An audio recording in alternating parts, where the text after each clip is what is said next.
We welcome you into Greenwood High School if you're just now joining us, but if you're following us from Game 1 between the Station Camp Bison and the Allen County Scottsville Patriots, we welcome you back here to the Seven Mountain Sports Network Game of the Week, brought to you by Don Franklin Bowling Green Kia. That previous score from Game 1 of the Cole Lumber Bowl here at Greenwood High School between Station Camp, Tennessee and the Allen County Scottsville Patriots. Final score 48-6, and now we're set for game number 2 as the hosting Greenwood High School Gators host the Westmoreland High School Eagles. It's sure to be a fun bout. We've got a lot more questions, Hamp, I feel like, than answers. Hamp joining alongside me, Matthew Clark here as well, your director and producer, making sure you guys get all the awesome shots back at home if you're watching us on the live stream or if you're listening to us over the airwaves. We appreciate you for joining us here. If you're watching on the live stream, up top for the game cam is going to be Seth Daniel. Down on the field, we're going to have Ian Lewis, who's bringing you all the awesome shots up close and personal with each close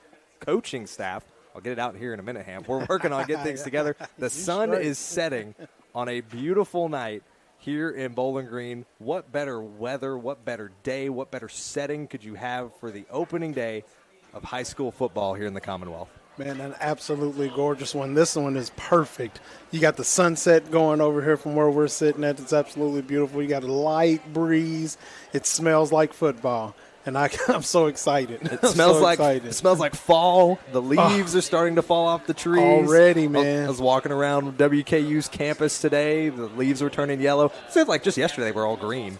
So it changes overnight. But 97 degrees. 97 degrees today. It's supposed to be getting colder. I think we're all grateful for that. Now that the sun has gone down, the temperature, it felt like up here in the press box, dropped about 20 degrees after that sun dropped below the horizon. But we're happy to be here on the campus of Greenwood High School for game number 2 of the Cole Lumber Bowl. It's going to be the Greenwood Gators and the Eagles of Westmoreland High School down in Tennessee. We got 2 Tennessee teams that have made their way up here. Station Camp won game number 1. Can Tennessee make it 2-0 here in the Cole Lumber Bowl? I guess we're going to find out here shortly. You can see Westmoreland down on the far right corner of the field. They're meeting here before pregame as we get things underway in Greenwood, now on their new home side, and we'll talk a little bit about that after we take ourselves a quick break. We'll preview some of your starting lineups, some players to watch as we get set here for game number 2 in the Cole Lumber Bowl, and we appreciate you, however it may be, whether it's over the airwaves or our live stream, that you're tuned in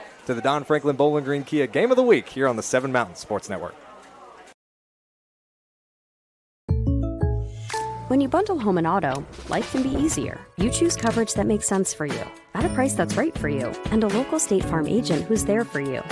Call State Farm agent Will Coker in Bowling Green today. Beat the heat with the big summer sale at Don Franklin Kia. For a limited time, get up to $5,500 off MSRP on select 2025 Sportage models, or get up to $10,000 off MSRP on select 2025 Sorrento models. Plus, Don Franklin's 10-year unlimited mile powertrain coverage is available for certified pre-owned makes and models. With dealerships all across the Bluegrass, our trusted family is here to serve all of your auto needs, Kentucky. Hurry into Don Franklin Kia, driven by family. With State Farm Home Insurance, you can get the help you need from a local agent if things get complicated, and from our easy-to-use app whenever you need it. Call State Farm agent Will Coker in Bowling Green today. Welcome you back here to Greenwood High School. Game number 2 is on deck here at the Cole Lumber Bowl as the Greenwood Gators hosting the Westmoreland High School Eagles out of Tennessee. The Tennessee teams looking to make it 2-0 here in the Cole Lumber Bowl, but the Gators, this is their home territory of the Swamp, and they're going to hopefully put a stop to those Eagles, clip their wings, and their chances of starting their season 1-0. But as we go ahead, let's go ahead and take a look at a preview of both these teams. For the Eagles and the Gators, they had some differentiating stats last season. The Eagles very successful last year, 13-3 overall last season, 32 points per game they average. They have a huge offensive presence there. But when you look at the Gators, their first sub-500 season since 2019, 5-6 their record, 22 points per game they average. They average giving up 27.9. They just struggled seemed like on both ends of the ball, just couldn't seem to get things underway. They're looking to start things afresh here in 2025 with Coach William Howard. Total yards per game, they normally average about 257. That's not bad. when you think about looking at high school teams and how much they average, it's just about putting all the pieces together into one solid performance. That's what Greenwood is going to look to try to do here this afternoon as they start off their season. Man, I tell you what, Greenwood didn't have the season that they had. They wanted last year, and that's all right. They're going to come. They're coming back, reloading, getting things back together. Greenwood has been a pretty good program here the last few years, but like we said, they've taken a step back just a little bit. But they're reloading. They've lost a lot of people, but it's getting back on track for Greenwood. And one of the things that's going to help them with that, of course, is their returning quarterback, the junior Levi Wyatt. He's going to hopefully add a little bit more consistency into the locker room for the Gators. But just as you mentioned, Hemp, the Gators are in a really tough district. They're in a really tough region. The 5th region, 14th district, they're in the same region as the last 2 consecutive 5A state champions in the Bowling Green Purples. That's a tall task to ask for, and it's been quite some time since they've won a 14 district championship. If I'm not mistaken, it has been since 2009, 16 years since the Gators have won a district title in football. But it's such a tough district, Hamp. It's really not all that surprising when you think about it. They've come close, just not made it. They've come close. Greenwood's always been a team that strived and kept fighting and always get you. They get you in the swamp, man. They pull you down, and they can rumble with you. They can always rumble with you. And as we look at these Gators and what they hope to have as a winning season, player to watch, Casey Coleman, number 36, the senior returning edge for the Gators last season, 66 total tackles, 8 of those for loss and a sack. He's a returner on the defense that you're going to want to keep an eye on here. And for Westmoreland, which is such an offensive-heavy team, an edge rusher like that can really give you a big advantage when it comes to holding a team like the Eagles at bay. Oh, yeah, most definitely. And also you got Roy Bray coming back to the linebacker, man, but it's also going to help bring that pressure and keep things in the middle safe. Now, unfortunately, as we look through some of our stats, we have a lot on Greenwood, not so much for Westmoreland. Here in Kentucky, it feels like it's a little bit easier, at least for us, maybe because we're used to it, in terms of finding statistics for some certain teams. But, Hamp, I know you've looked at them 13-3 last year. I know there's been a couple of key stats that they've had. What can you see maybe from this Westmoreland team? Because we obviously know they're going to be strong. Well, from what I'd seen, they were in state last year. They were in the Elite 8 in state last year, and they won district in the Region 2A. So, I mean, they're a tough team. They made the state almost made the state championships in Tennessee. So they are a very tough team, and I think Greenwood's got their hands full, but I don't think they'll ever give up not fighting on this one. And one big thing, too, is they clearly travel well. As you look down into some of the grandstands here, the fan section, what appears to be for Westmoreland, Tennessee, they've got a little bit of a Hawaiian vibe going on down here on the away side of the section. So, man, they've got a good little crowd here. Westmoreland not too far down the road. So, good little traveling group of fans that have come up here to Bowling Green. Oh, yeah. I love it when they start packing them in. I love it when the fans travel with their teams, man. It just shows love and pride for their team. Just like we always do here in Bowling Green, we try to pack it out no matter what stadium it is. And some kid now has a trash can on his head in the student section.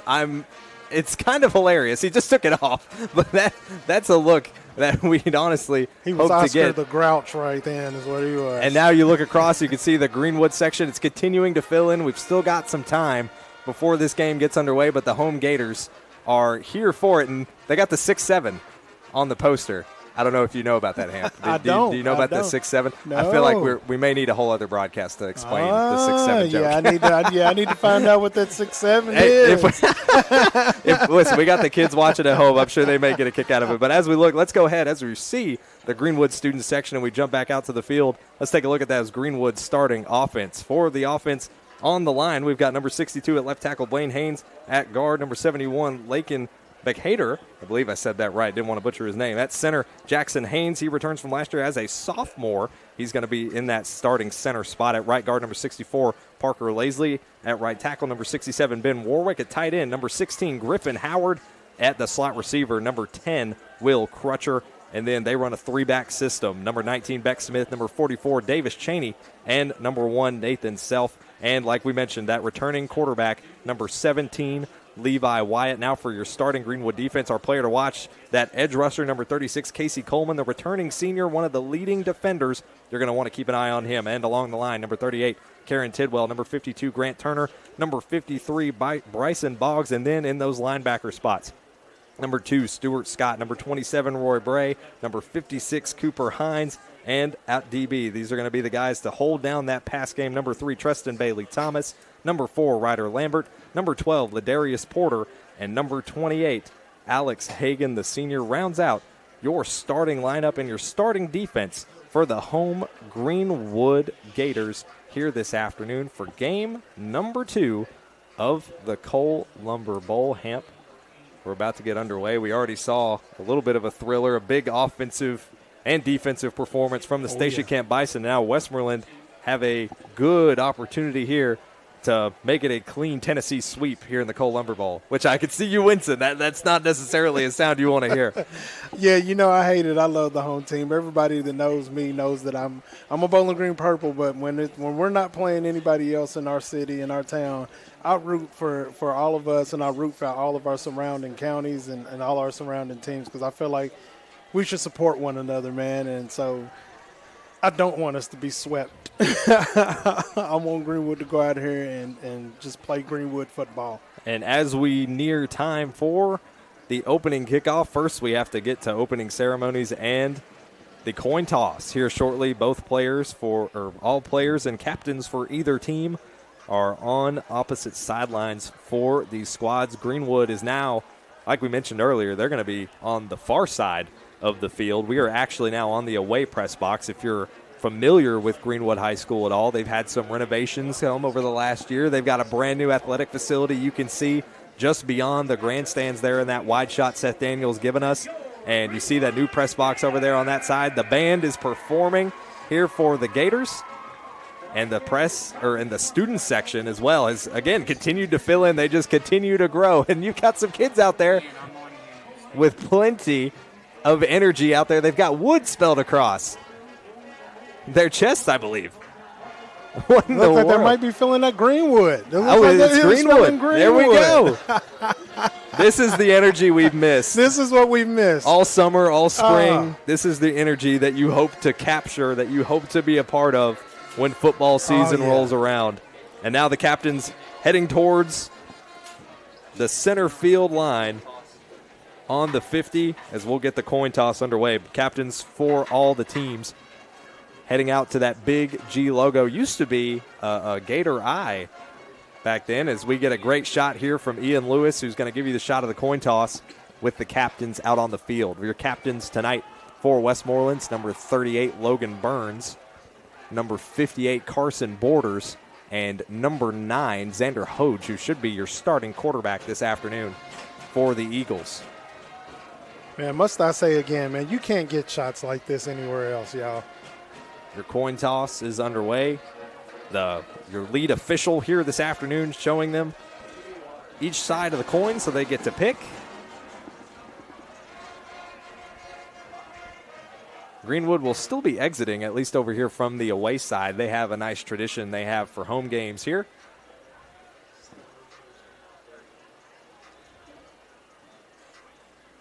Still awaiting the result of the coin toss.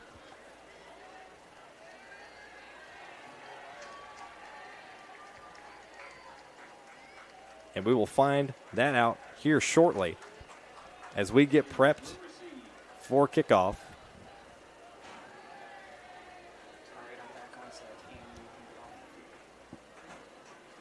The captain's now heading back to the sideline, and before we get things underway here at Greenwood for game number 2 of the Cole Lumber Bowl, we will step aside, and when we come back, it'll be time for kickoff and all things football here on the Seven Mountains Sports Network. You're watching the Don Franklin Bowling Green Kia Game of the Week. At Morgantown Bank and Trust, a home equity line of credit offers you flexible access to the value in your home. With 5.99% introductory interest rate for the first 6 months, all the cash you need is right under your roof. Call today. I want to buy this truck, man. This is perfect. It is a beautiful truck. Do you want to see the inside? Is it available? Yeah, sure is. Is it available? I just said it was. Hey, how many miles has it got on it? Just over 30,000 miles. Still practically new. But it's got rain on it. What? Do you want to see the inside? Do you have any questions? No. I have to think about it. Also, it has rain on it.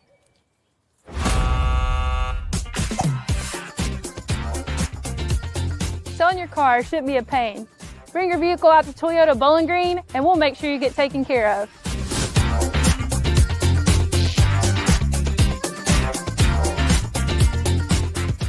Man, it's been hot. Wouldn't it be nice if a pool could just instantly appear in your backyard? During the entire month of August, Aqualand can install your pool as soon as tomorrow. That's right. Splash in a flash. Pool speed ahead only at Aqualand. Imagine a summer where your backyard becomes your favorite destination. With 40 years of pool perfection under our belt, you can trust Aqualand to bring your vision to life. Visit aqualandfund.com or stop by Aqualand on Campbell Lane and get inspired. At Morgantown Bank and Trust, a home equity line of credit offers you flexible access to the value in your home. With 5.99% introductory interest rate for the first 6 months, all the cash you need is right under your roof. Call today. Beat the heat with the big summer sale at Don Franklin Kia.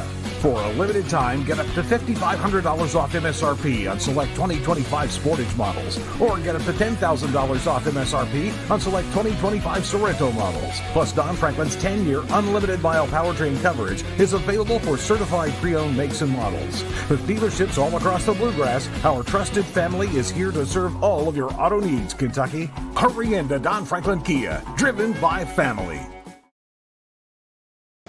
The lights are on. The sun has set. It's Friday night light season here at the swamp of Greenwood High School. Ryan Murphy, Big Hamp alongside Matthew Clark, our director-producer, who got us live tonight despite all the odds.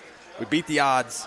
You guys have no idea how busy of a week that we've had to be able to make this happen here on the Seven Mountains Sports Network, but we're finally here in the midst of football season to bring you all the action from the Cole Lumber Bowl now in game number 2. It was Station Camp who took game number 1 over the Allen County Scottsville Patriots with a final score of 48-6. And now Westmoreland with a chance to make it a Tennessee sweep in the Cole Lumber Bowl. But the hosting Greenwood Gators may have something to say about that. Westmoreland fans, the student crew have brought a Hawaiian theme for their season opener here in Bowling Green. And Greenwood brought their traditional blackout crew, as the Greenwood Gators are going to be wearing their really dark, almost navy green, almost black jerseys with the yellow trim, white pants and white helmets.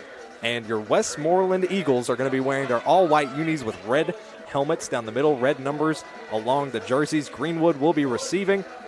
Westmoreland will defer to the second half.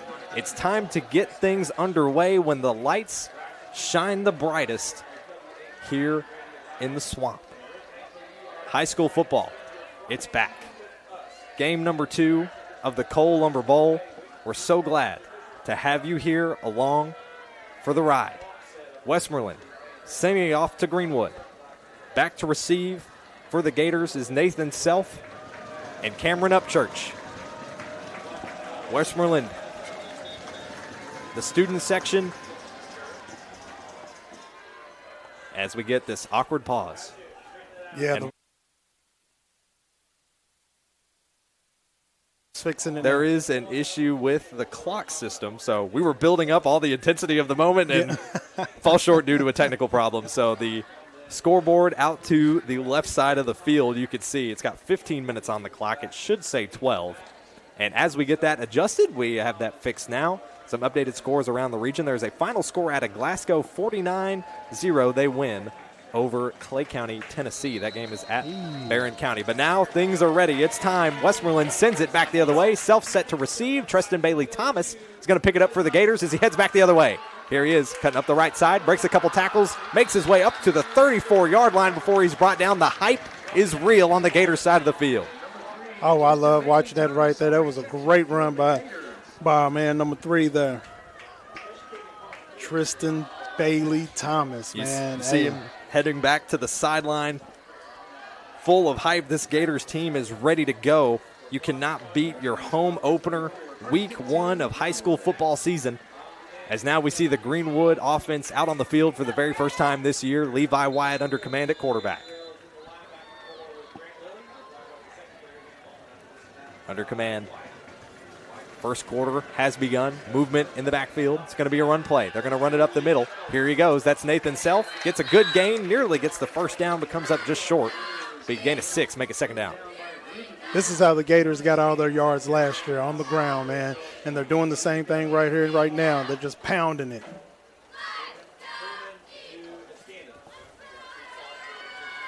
It's Nathan Self on the run. It was Treston Bailey Thomas who got the Gators in this solid spot. Make it 2nd and 3. Here's the snap. Another run play right up the middle. Forces their way through to a first down. Gators get a nice gain of 3, and that'll shift the chains. On that run, that's Davis Cheney, the senior running back. So back-to-back run plays. It's been textbook from this Gators offense over the last couple of seasons. They're a very run-heavy team. Looks like that's how they're going to break it down and beat down on them again. Just wear that defense out. Back into the slot again. Will we see Levi Wyatt possibly break into the pass game?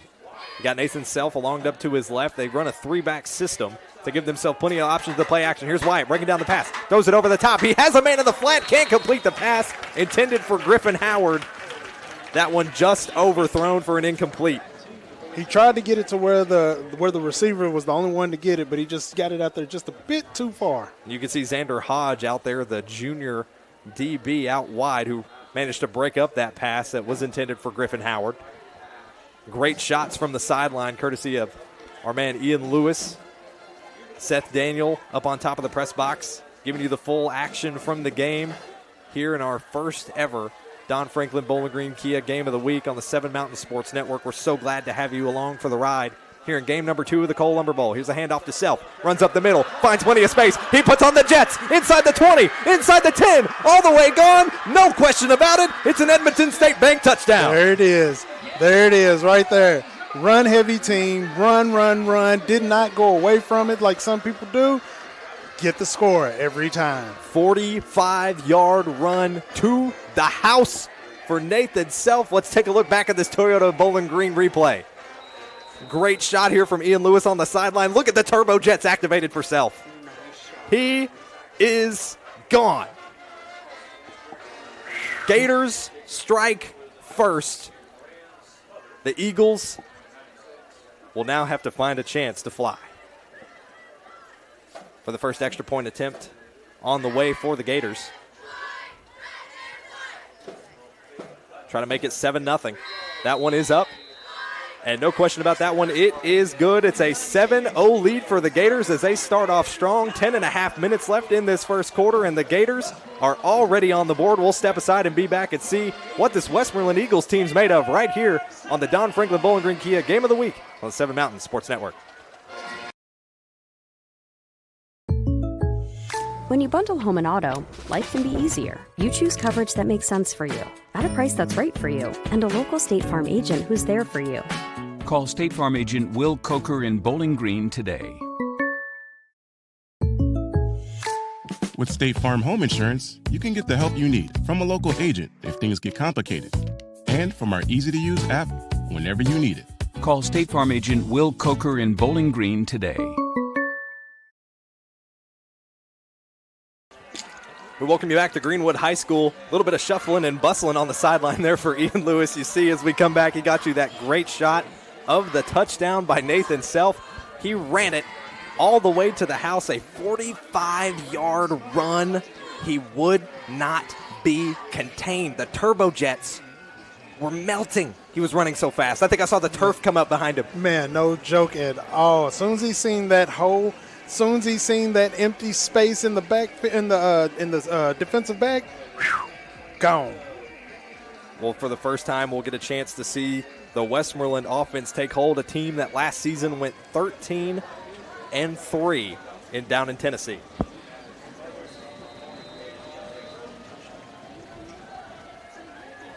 On the return for Greenwood, it's Graham Smothers, the senior PK, who sends it back the other way. Here we go for Westmoreland. They're going to try to run it up the middle, get stuffed right around the 15-yard line, and that's going to be where they stop. Or actually the 25.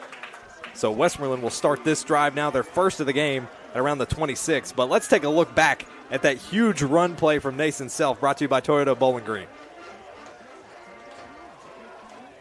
After Burners unleashed, I mean, there was about 5 or 6 paces to the next defender behind him. As soon as he got in the secondary, it was over. It was over. Nathan Self could not be contained, and now we get to see this Westmoreland offense for the first time this season. Here's the snap. Going to be a handoff, another run play off to the left side. They're going to carry it, push him all the way, almost to the first down, but comes up just short. Gain of 6 on that play. It'll be 2nd and 3, it looks like, so a gain of 7.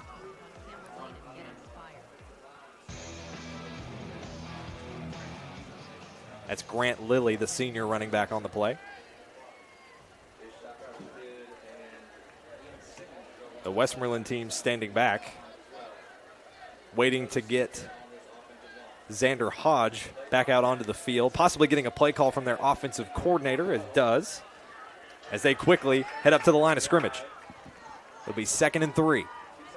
2 seconds on the play clock. Potential penalty for delay of game, and it'll be a false start, actually, on Westmoreland. So they were at risk of getting a delay of game penalty, and I'm sure one of those Westmoreland players saw that game clock on the other side of the field and thought, you know, we got to go. We got to jump on top of this before we get that penalty, and ultimately results in that false start. Moved a little too fast, you know, on offense. You got to watch that ball. You know the play. You know the play. Now be 2nd and 8 as that puts them back after that false start. But once again, they waste no time as soon as they head up to the line. 2nd and 8. In at quarterback is Hodge. He's going to hand it off once again. Off he goes to the left side. Still short of the first down. Will bring up 3rd. Once again on the run, that's Grant Lilly. Nice stop by the Gators. All they got to do is hold it one more time for them. So about a 5-yard gain on that play once again by Lilly. It'll be 3rd down and 3.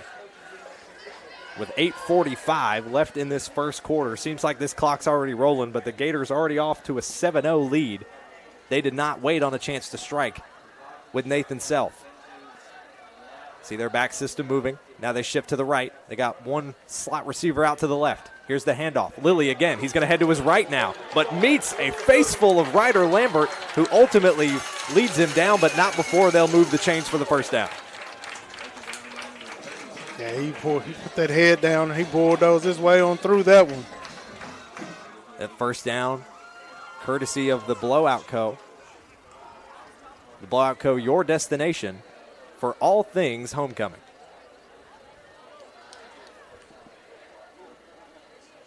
Fresh set of downs for Westmoreland as they head back up to the line. Once again, they waste no time. They're quick on their feet, but Greenwood is quick to respond. Fresh set of downs as they look to enter Gators territory. Here's the handoff. Lilly once again with a run play. Heads up the middle, and he's stopped, but not before a gain of 6 on that play. So that has been 4 straight plays to open their first drive, courtesy of Grant Lilly at number 44. On the ground. On the ground. Pounding it. The question is will they continue to rely on Lilly, or are they just using him as much as possible to open the pass game? That's normally the setup. 2nd and 3 for Westmoreland at around the 45. Here's the handoff. Lilly again. Another play for him, but he's going to get stuffed. Greenwood sniffs that one out. No gain on the play. Yeah, that was Roy Bray back there to stop that ball. Stop that one that time. So no gain on that play for Lilly that time around. That's 5 straight for him, and you could see the celebration. The Greenwood defense beginning to read Lilly here, and they're going to try to stop them on this crucial 3rd down for Westmoreland. If they can force a 4th down, they have a chance to get their offense back out on the field, and we've already seen what Nathan Self can do when he gets some open space. They don't They don't want to do that to themselves. 6.5 minutes in this first quarter. First quarter brought to you by Aqualand Pool and Spa. Here's the play. We got a flag down late. They're trying to run it up the left side, but Greenwood once again just stopping that run game now. Host the Gators on them, boy, like they just dropped fresh meat down in the swamp. That'll be 4th down now for Westmoreland, unless this penalty changes things. Potentially could have been a false start on either side. Looks like it's going backwards. We're looking for the call from the chief official.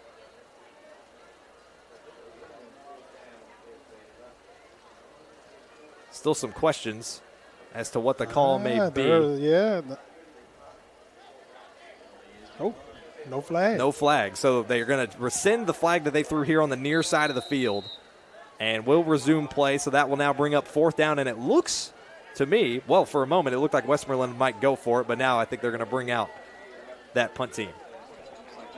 Yeah, I think they're looking at it like there's no need in trying that because Self will take it down. We'll see if they try anything sneaky. You could see some of the DBs in the backfield for Greenwood starting to question it, but no, they're going to send it over. That's Lilly on the punt. That one's going to continue to roll to about the 11-yard line before it's scooped up, and that's where Greenwood will pick it up. All the action from this first quarter so far where the Gators lead 7-0 is brought to you by Aqualand. Pools, spas, and 40 years of trust. That's Aqualand, building backyard dreams for over 40 years. 5:57 left in this first quarter now with the Gators up 7-0 and a second chance for their offense to get going.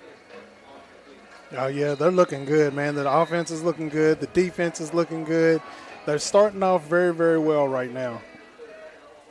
So all those opening drive plays you saw courtesy of Grant Lilly from Westmoreland, so we haven't necessarily seen all the cards out in play for the Eagles.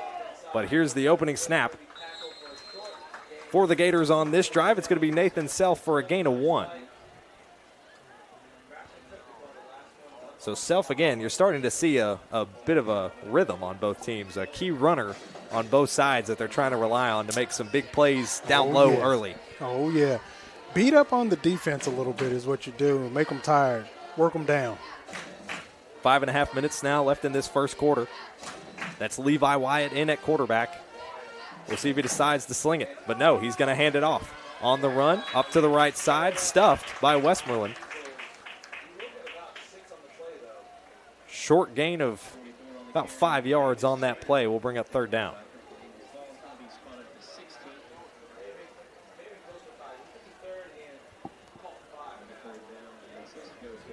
So 3rd down and 4 on this play for Greenwood. Movement, you got some wideouts now going around. Beck Smith, that's a freshman receiver here on the near side of the field. Here's Wyatt trying to draw that offside. Nearly had one of their linebackers fall for it, but you can see the defense now communicating, making sure they're all on the same wavelength, on the same page. One slot receiver out wide for Greenwood. Wyatt drops back in the pocket, throws it over into the flat. It's caught for Cesar Ortega for a short gain of 2.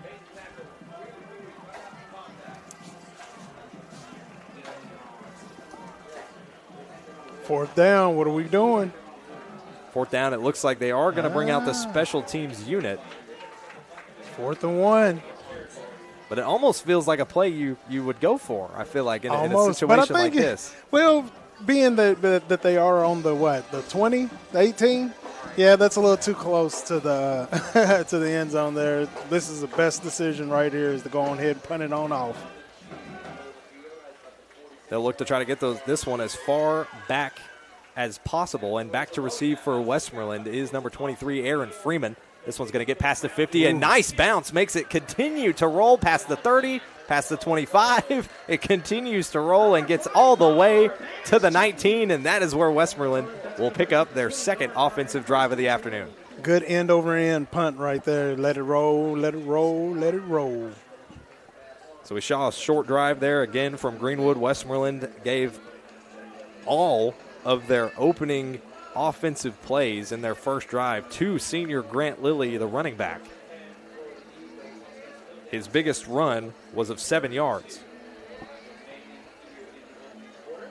And it seemed like those numbers just gradually continued to decline. He had 7 on his opening play, then 5, then 4, then another rush of 5 before he got stuffed twice that brought up the 4th down conversion and forced Westmoreland to punt it back to the Gators.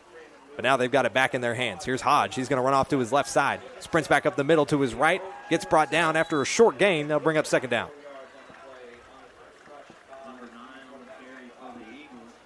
It's a gain of 3 on that play for Hodge. Again, Hodge, a junior quarterback. We haven't seen much of his arm play yet. We've only seen more of the run game here from Westmoreland. But you can hear the grandstands for the Eagles here on this away side, getting into the cheers, trying to cheer their team on to cut into this 7-0 lead the Gators have put on them. Gators trying to prevent a 2-0 sweep of Tennessee teams here in the Cole Lumber Bowl.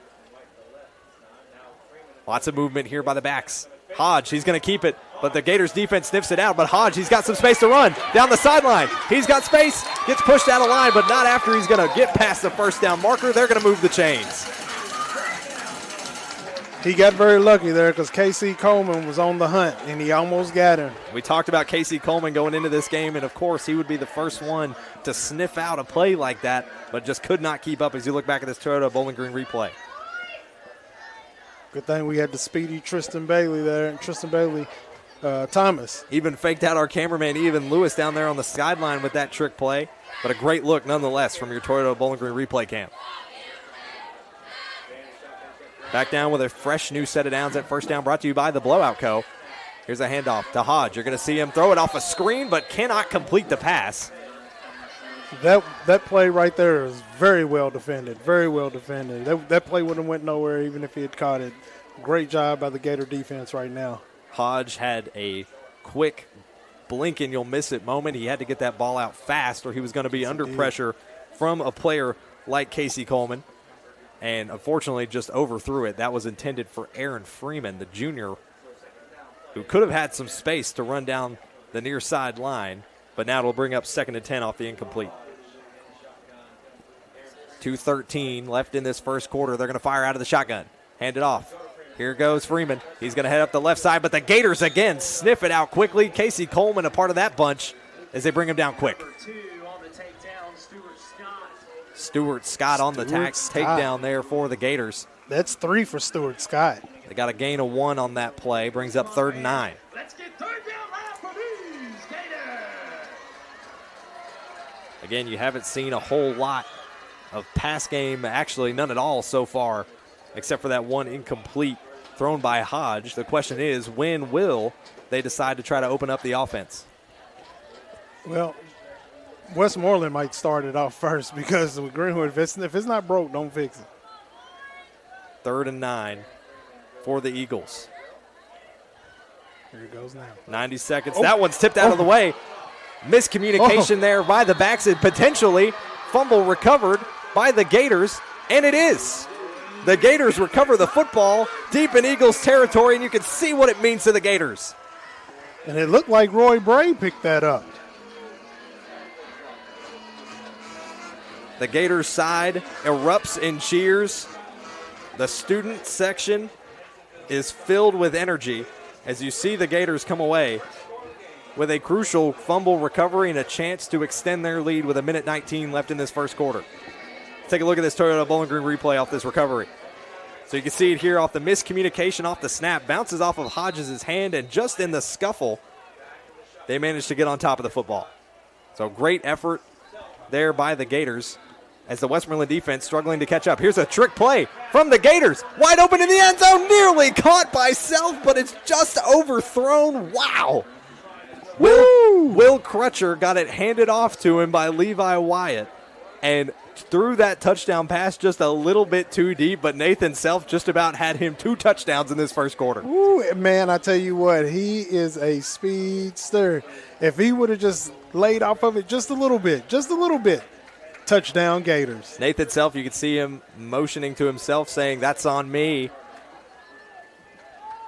But, man, what great speed he's shown so far and already pulling out the trick play. Another one here through their fullback system. Gets him a couple of yards there of the initial run by Cesar Ortega. be a gain of 4 on that play from Ortega. You're starting to see a little bit of the flex and the options that running this 3-back system has for Coach Howard and how successful it's been over his tenure here. You almost wonder, do you go with something simple after you've thrown them 2 kind of sporadic back plays like that? Yeah, go back to running it. Go back to shoving it down the throw the best that you can. Well, it was. First quarter clock is winding down. 25 seconds. Levi Wyatt in the slot. He's going to fall back. Looks up. Throws it through the flat. He's got a receiver, and he falls down inside the 20. Another That's Beck first Smith. down, boy. That's Beck Smith, the freshman receiver, with a huge play in the flat for the Gators with 15 seconds left on the clock, and they've got a chance here now as they enter the red zone and a fresh new set of downs, but it looks like they're going to roll the clock here with 10 seconds left unless the Gators can get their play off. They're going to rush. 5 seconds now. Clock is running down. 2 seconds. 1. Clock's running down, and they're going to let this one run out here to end this first quarter, but the Gators have a full head of steam. They're running towards the end zone as we look back at this huge play from Nathan Self to make it all the way to the house. It's the Gators on top, 7-0 in game number 2 of the Cole Lumber Bowl. And we'll be right back for the start of the second quarter. You're tuned in to the Don Franklin Bowling Green Kia Game of the Week here on the 7 Mountain Sports Network. At Morgantown Bank and Trust, a home equity line of credit offers you flexible access to the value in your home. With 5.99% introductory interest rate for the first 6 months, all the cash you need is right under your roof. Call today. Man, it's been hot. Wouldn't it be nice if a pool could just instantly appear in your backyard? During the entire month of August, Aqualand can install your pool as soon as tomorrow. That's right. Splash in a flash. Pool speed ahead only at Aqualand. Imagine a summer where your backyard becomes your favorite destination. With 40 years of pool perfection under our belt, you can trust Aqualand to bring your vision to life. Visit aqualandfund.com or stop by Aqualand on Campbell Lane and get inspired. At Morgantown Bank and Trust, a home equity line of credit offers you flexible access to the value in your home. With 5.99% introductory interest rate for the first 6 months, all the cash you need is right under your roof. Call today. Welcome back here to Greenwood High School for game number 2 of the Cole Lumber Bowl. Second quarter getting underway. The Gators up 7-0, but they've got a full head of steam now as we take a quick look back at this Toyota Bowling Green replay for this pass right across the flat to Beck Smith, the freshman receiver, with a huge grab as Greenwood now is looking to strike yet again with a big push here from Davis Cheney on yet another run on that 1st and 10. He'll gain about a yard on that play. Cheney with a gain of 1. His second rushing attempt of the night. He'll have 6 yards so far combined. Running through the trenches. But now Greenwood here freshly inside the red zone. Still rolling high off that momentum. Will make it 2nd and 9. Can they strike yet again here early in this first half? Wyatt locking in. Davis Cheney lined up to his left. Going to fake the handoff. Throws it across the flat. Tackled just shy of the end zone, right around the 3. That's Griffin Howard. These Gators are moving well. They got their foot stuck in the mud right here. They shouldn't have landed a little too close to the ground. Gators not wasting any time on getting themselves set for another play. They're going to line themselves up right along the 4-yard line, right along the 5, and see what they can do. Here's the run up the middle. Try to stuff it, but the Westmoreland defense shoves it up the middle. Will not let him get any yards on that play, and that'll bring up 2nd and goal. Tried the Wildcat on that one. Grant Lilly on the stop for the Eagles. We'll see if we can get Davis Cheney or Cameron Upchurch. You saw him on that run attempt, but we've seen Cheney try to use his size to bully his way into the end zone. They're going to try to do it one more time. Here he goes. Cheney cutting off to his right, finds some open space, dives into the end zone, and he's got the 2nd touchdown of the night for the Gators. Stay to what it is that you know that you do best, and that's run down and keep running down and keep running down. Keep using that run game, keep bulldozing. Cheney celebrating mightily after the huge rushing touchdown to put the Gators up by 2 scores. Let's take a quick look here, courtesy of Toyota Bowling Green. Run off, heads to his right side, dives through the middle, would not be contained. Cheney, with a second touchdown of the night, adds on to Greenwood's lead.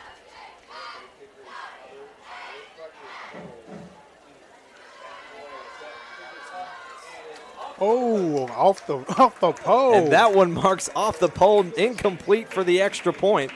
So it'll be a 13-0 lead for the Gators with 10:15 left here in the first half. And when we come back, we'll see if Westmoreland has what it takes to respond as the Gators lead 13-0. And we appreciate you for tuning in here to the Don Franklin Bowling Green Kia Game of the Week on the 7 Mountain Sports Network.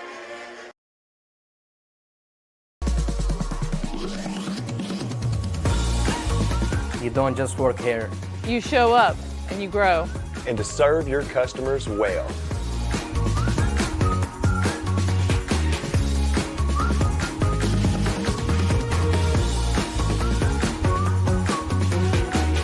We're not just selling cars, we're selling careers and relationships.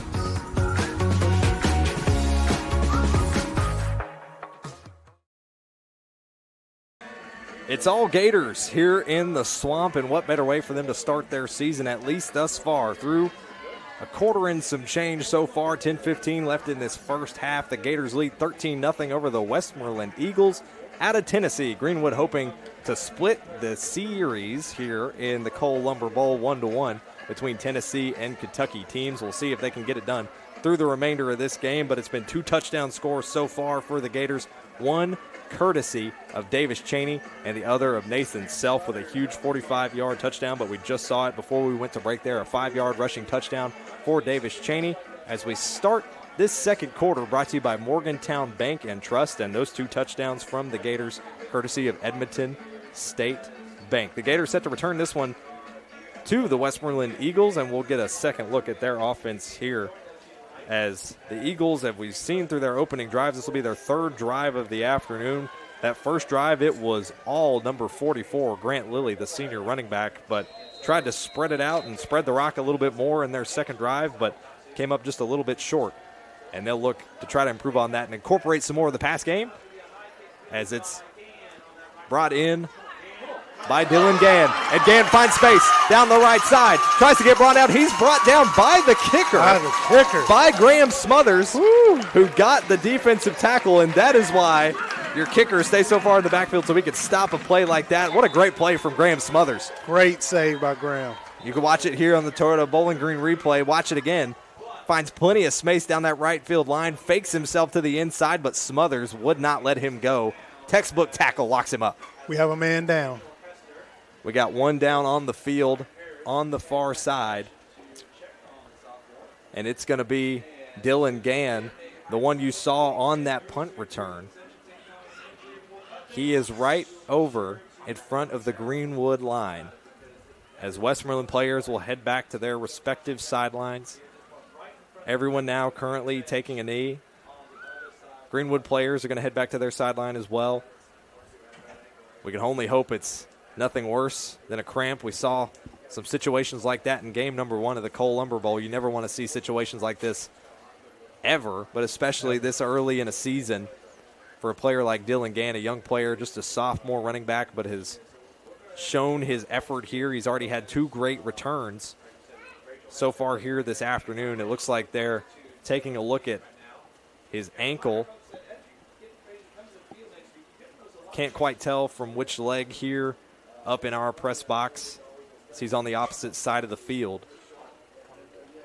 Gators lead 13-0. This is not a great situation. He is up. He's not laying on the ground, thankfully. He is up and alert. He's looking around. He's going to try to support himself to his feet. He's going to have coaches there to help him as he climbs up to his feet. It looks like maybe that pressure is not going to his left leg, but he is walking himself by his own power back to the sideline. A little assistance from the coaching staff, but hopefully just a cramp or slightly beat up there for Dylan Gann of Westmoreland. You know, Ryan, this is the second time, like you said, that we've seen this earlier in the game. early game, the same thing happened. Now, I've heard the turf, this new AstroTurf, that it's really bad on ankles and knees. Mm-hmm. So it could have been very well a situation that he could have slipped or anything out here on this turf, man. And I don't know. You know, I'm a grass guy, so. I think I'm with you because a lot of coaches have said they've had to adjust the way they train their players athletically. They have to work more on their ankle strength, just like you said, because of all these new AstroTurf, and especially here in Warren County Public Schools, it's even more so because you've got so many upgrades over the last couple of years to turf. Back underway. It'll be 1st and 10 for the Eagles. Big play on the way. Here's a shot over the back, but it's broken up in the flat by Stuart Scott. Good defensive play there. The pass intended for Aaron Freeman. Stuart Scott is everywhere. You can see him there on your screen. You love seeing your defensive men hyped because that means they are on a roll. And you can see this Gators defense. They are just feasting on every little opportunity that Westmoreland is giving them. Again, like we said, this Westmoreland team, their offense, nothing to shy away from. 13-3 last season. A strong record, a good run through the postseason. And now Greenwood trying to hold them at bay through this first half with 10 minutes left to go. Here's a run. Hodge going to follow him through Freeman. Can't quite get to the first down marker before he's thrown out of bounds. There'll be Treston Bailey-Thomas on the tackle there on Hodge. Hodge with a gain of 7 on the play. We've seen Hodge. He's not afraid to run the ball from his quarterback position. He's really just holding it down there. We haven't seen him try to sling it just yet, but we have to assume he's got something in the tank there. Got to have something in the tank. 3rd and 2 from Greenwood's 34. Here's the snap. Hodge going to try to run it. Fakes it to his left. Cuts back to his right. But the Gators defense is not going to let him have it. On the tackle again is Stuart Scott. He is everywhere. Stuart Scott. That young man right there is something special right now. I'm sure he's got to be one of the team leaders. He's a senior. It's a loss of 2 on the play for Hodge. That brings up 4th down. And it looks like the offense might be staying out on the field. Hodge looking towards the sideline for his offensive coordinator. It looks like they may try to go for it here. You're not losing a whole lot. You're deep in Gators territory, so if you get a turnover on downs, you could probably trust your defense to make a stop. But they're going to go for it here on a 4th and 5. Out of the shotgun. Here goes Hodge, but they're going to call a timeout for Westmoreland. The Eagles will head back to their sideline to sort this 4th down situation out and maybe even change up their game plan here because 4th and 5 in a situation like this could go completely awry. That would be the smart thing to do, is to go ahead and punt the ball down. I know that's what I would do in this situation. You're not close enough. You're not close enough to get anything done if you don't get the stop. Or if you get the stop, I'd punt it. I'd punt it. Simply put? Simply put. I'd punt it. Because, again, you got Self, you got 44, my man. They're just killing it back and forth. Cheney. They're just killing it back and forth, man, and I wouldn't take the chance on it. I wouldn't risk it. If you're from Bowling Green, I think Cheney might earn himself a bucket of Cheney's ice cream. That's just me, though. I think he might. Sounds good. I think he might need some. He might need some. I'm you have a favorite Cheney's flavor? I'm a cookies and cream kind of guy. Oh, I like a little mixture of everything. Strawberry cheesecake. Ain't nothing wrong with that. Hey, a little mixture of everything. Speaking of that, you look at the student section here for Westmoreland, all the Hawaiian colors. They brought the energy tonight. This is what you love about Friday Night Lights, is 2 teams, 2 fan bases, 2 schools showing their passion for their guys. So we head back into play. It's 4th down, and Westmoreland going to try some tactics here to possibly get a first down, but nope, they're going to punt this one away. So, Hamp, I think they listened to you, as this one's going to bounce inside the 10. They're going to try to stop it.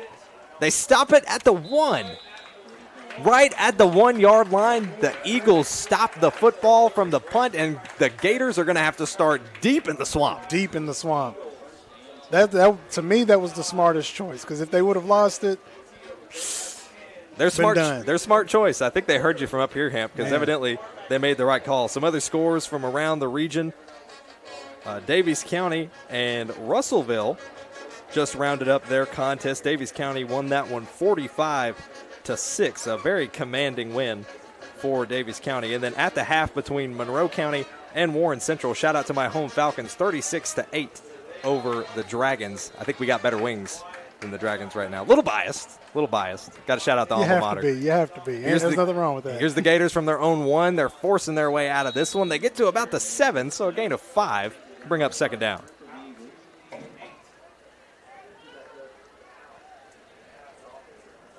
So good run there for the Gators to get themselves out of some trouble, give them a little bit of breathing room here. Looks like it'll actually be a gain of about 7 on the play. Make it 2nd and 3.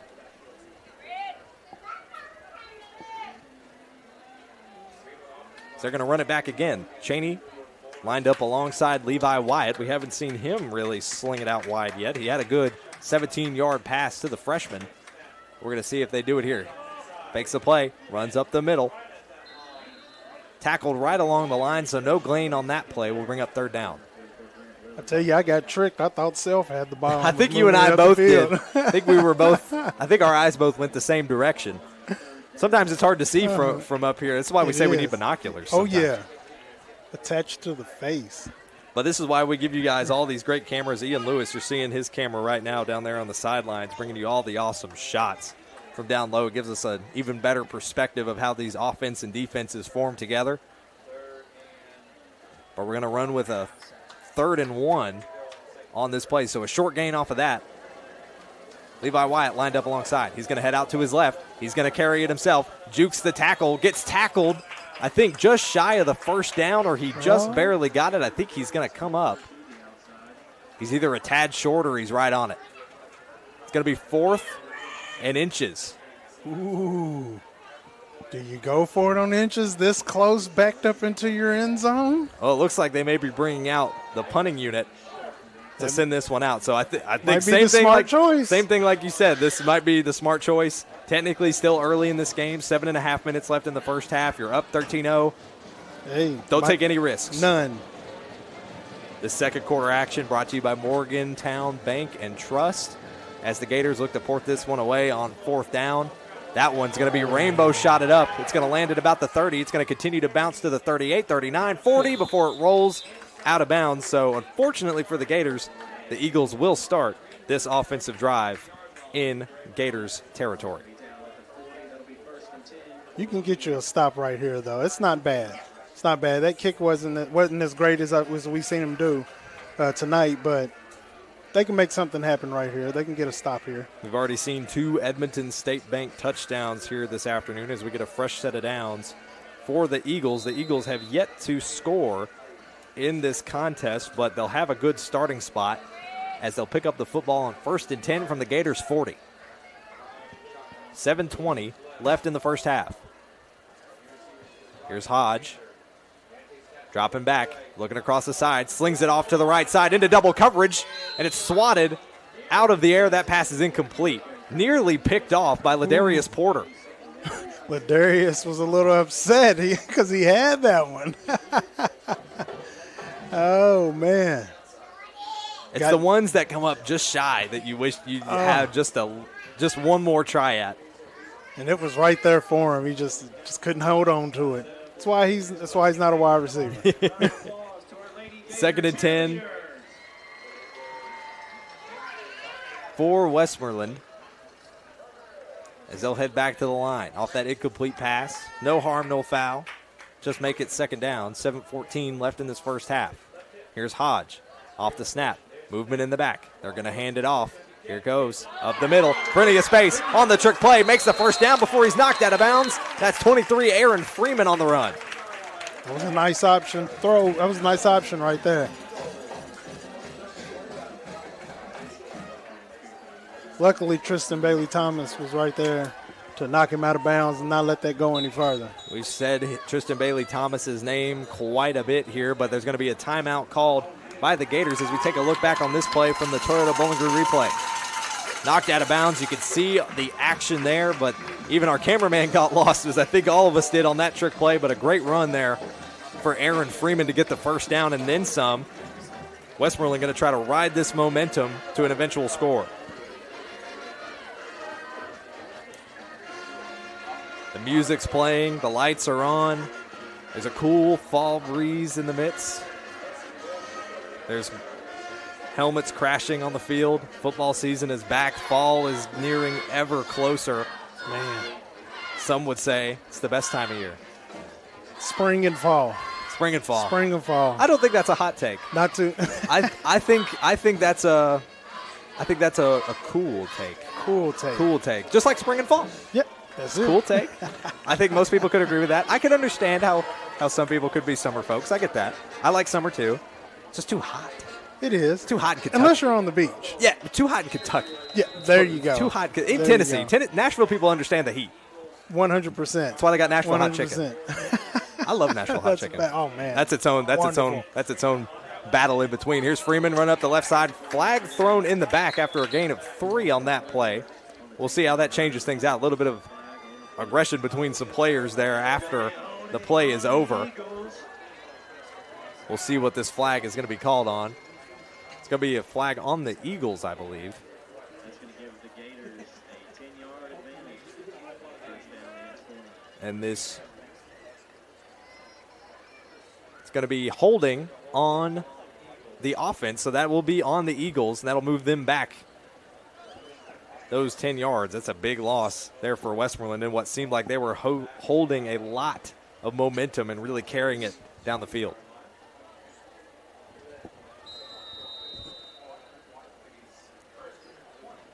So that'll keep it first down, but that'll make it 1st and 20 for the Eagles here.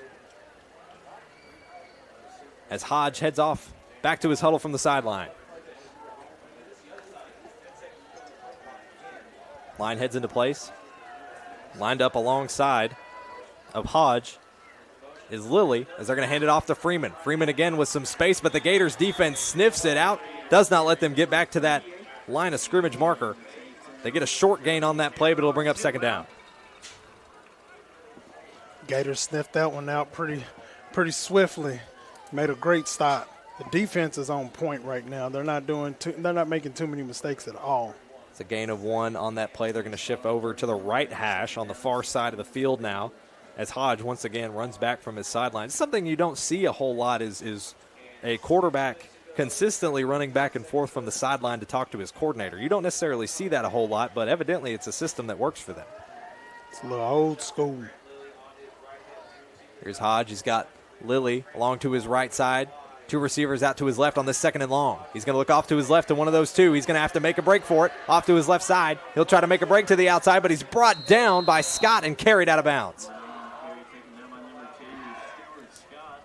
No gain on that play from Hodge. You seen who was there to push him out of bounds?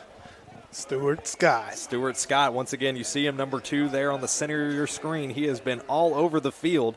If there's been some kind of trick play, he's been the first one pretty much to sniff it out. Always on it. Always on it. It's like they practice on trick plays, period. They're all set. Hodge heading back out onto the field. You see again that old school strat you don't normally see. A lot of guys use hand motions. They use signals to give you the play, but Hodge and their coach, they just do it the old-fashioned way. Some movement. Got some shifting. Here's Hodge dropping back again. Another pass play. Lets it fly in the pocket. Deep. Over to the end zone. In double coverage. That one's broken up. Nearly intercepted. But it'll be an incomplete and bring up 4th down for Westmoreland. Tristan Bailey Thomas with the breakdown. We've saying number 2 and number 3 a lot of times tonight as we've got a player down on the field, and it looks like it is Tristan Bailey Thomas. And he is wincing heavily. The helmet is off. His left leg doesn't seem to have much movement. His right leg is moving quite a bit. But the Greenwood trainer is out on the field. One of the trainers for Westmoreland actually is also heading out to help. So Tristan Bailey Thomas is down just in the Gators' left side end zone. And while they try to get him back to her feet, we're going to take a step aside here on the Don Franklin Bowling Green Kia Game of the Week here on the 7 Mountain Sports Network. At Morgantown Bank and Trust, a home equity line of credit offers you flexible access to the value in your home. With 5.99% introductory interest rate for the first 6 months, all the cash you need is right under your roof. Call today. Man, it's been hot. Wouldn't it be nice if a pool could just instantly appear in your backyard? During the entire month of August, Aqualand can install your pool as soon as tomorrow. That's right. Splash in a flash. Pool speed ahead only at Aqualand. Imagine a summer where your backyard becomes your favorite destination. With 40 years of pool perfection under our belt, you can trust Aqualand to bring your vision to life. Visit aqualandfund.com or stop by Aqualand on Campbell Lane and get inspired. At Morgantown Bank and Trust, a home equity line of credit offers you flexible access to the value in your home. With 5.99% introductory interest rate for the first 6 months, all the cash you need is right under your roof. Call today. Back to the action here as Westmoreland back into play. Hodge throws it over the top. It's brought in. What a haul by Aaron Freeman, who finally gets that reception and converts on the 4th down for a first. That's another blowout first down. Wow. What a play for Aaron Freeman as we take a look back on the Toyota Bowling Green replay. Beautiful shot by Ian Lewis down on the sideline. Jumps up, he bounces off the ground and hauls that thing in, and now they're wasting no more time. Here come the Eagles. Going to be a handoff to Lilly, heads off to his right side. Gators chomp at the bit quickly. Short gain of him there. That'll be about a gain of 2 on the play. The first successful pass play of the afternoon for the Eagles is a big one. They're trying to take flight. A 15-yard pass to Aaron Freeman has now put them well inside the red zone with a chance to score now on 2nd and 10.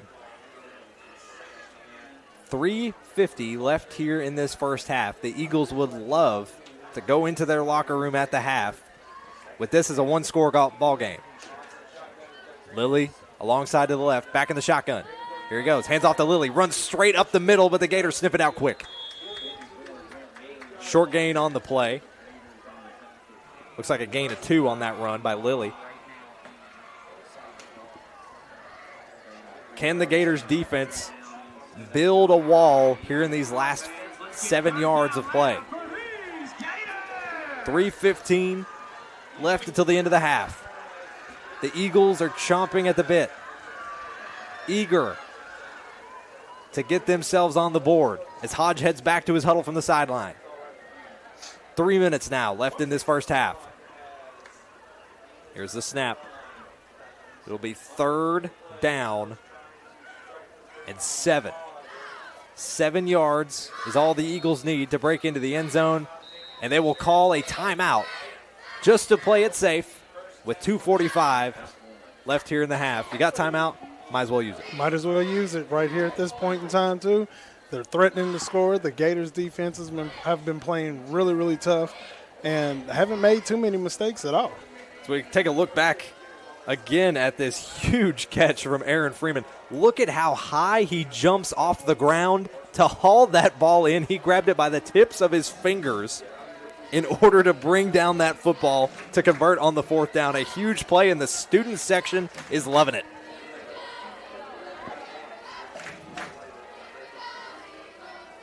Yeah, that student section has grown over there. They've traveled well. Westmoreland not too far from here in Bowling Green. Give or take an hour's trip, if that, depending on where you're driving from. So not too far from here. I've never been there. Westmoreland just down the road from Allen County, Scottsville. When we talked to head coach Brad Hood, he always said, that Westmoreland, ACS used to be a bit of a rivalry game. They used to pack out down there in Scottsville. Wow. So no surprise to see that the Eagles fans travel well. Oh, yeah, right here at home almost.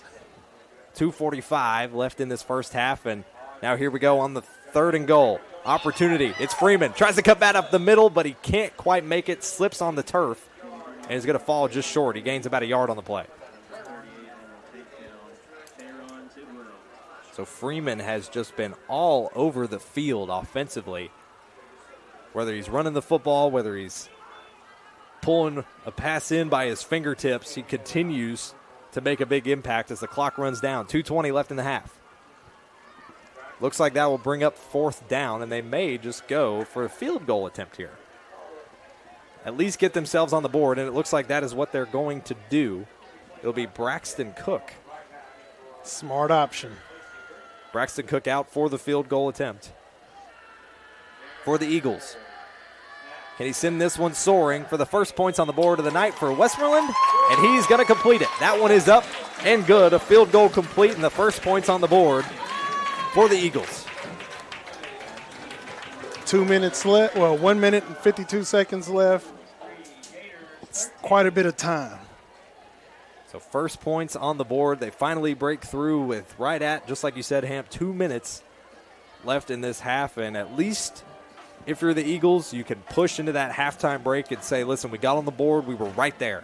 Now all I need you guys to do is push that envelope just a little bit further. We can't always rely on Aaron Freeman to go out there and make a big catch like that. We need everybody to operate as a unit. That's it. That's the only way this game is won is as a team. Things are winding down here in this first half. Both sides are breaking in. You've got to look at the huddle there for the Eagles as we'll have a fresh set of downs. Nearly got an Edmonton State Bank touchdown for the Eagles. That came up just short. Had to settle for a field goal. All right, Tristan looks like he's about ready to come back in. He came running down the sideline a couple of times, getting that ankle worked out, getting it loose, keeping it loose. So it looks like he's about to come back in the game. And those are the things you love to see so early in this season here for Tristan Bailey-Thomas. Hopefully, if we don't at least see him back out on the field for this game, we may even see him for next week's 7 Mountain Sports Network Game of the Week when we come back here to the Swamp when the Gators host Warren East. Well, who I thought was Tristan is not Tristan. I was looking at the wrong person. He came running from the same direction where Tristan is at. He's still sitting on the bench over there getting looked at. He is sitting on the bench. He's getting some help. He looks a little more lively, though. He's talking with their coaching staff and with their athletic trainers. Still here cheering on his guys. Looks like he may even have some kind of ice or something on one of his legs as well over there on that far side. So hopefully nothing too bad for Bailey-Thomas, as this one's going to get caught by Cheney. He's going to go on the return. He's going to head all the way up to the left side, cuts back up the middle, tries to get a couple extra yards. He gets them. 5 extra yards on that play for Cheney, but a little bit of contact in the back. No flag on that play. Could have been a personal foul called there, but it's going to be called all clean as the Gators will now start it from about the 30 in their own territory. Cheney's a house, boy. I'm telling you, when he gets going, he gets going. 1:43 left in this first half. Gators lead by 10. It's 13-3. And the Gators would love nothing more than after a 5-6 season, their first sub-500 year since 2019, than to start this 2025 year with a win. There's the handoff. It's to Self. We saw what happened last time. He got some space. No, it's to Cheney. Cheney up the middle. He gets a huge gain and the first down. That play was absolutely beautiful. It was a beautiful reverse. Cheney came right on up the middle from the handoff from Self and busted right up the gut and just kept it rolling, man. He seen that secondary and said, I'm gone. We got a player down for the Eagles. He is just laying on his back. It looks like he may have a cramp in that right foot.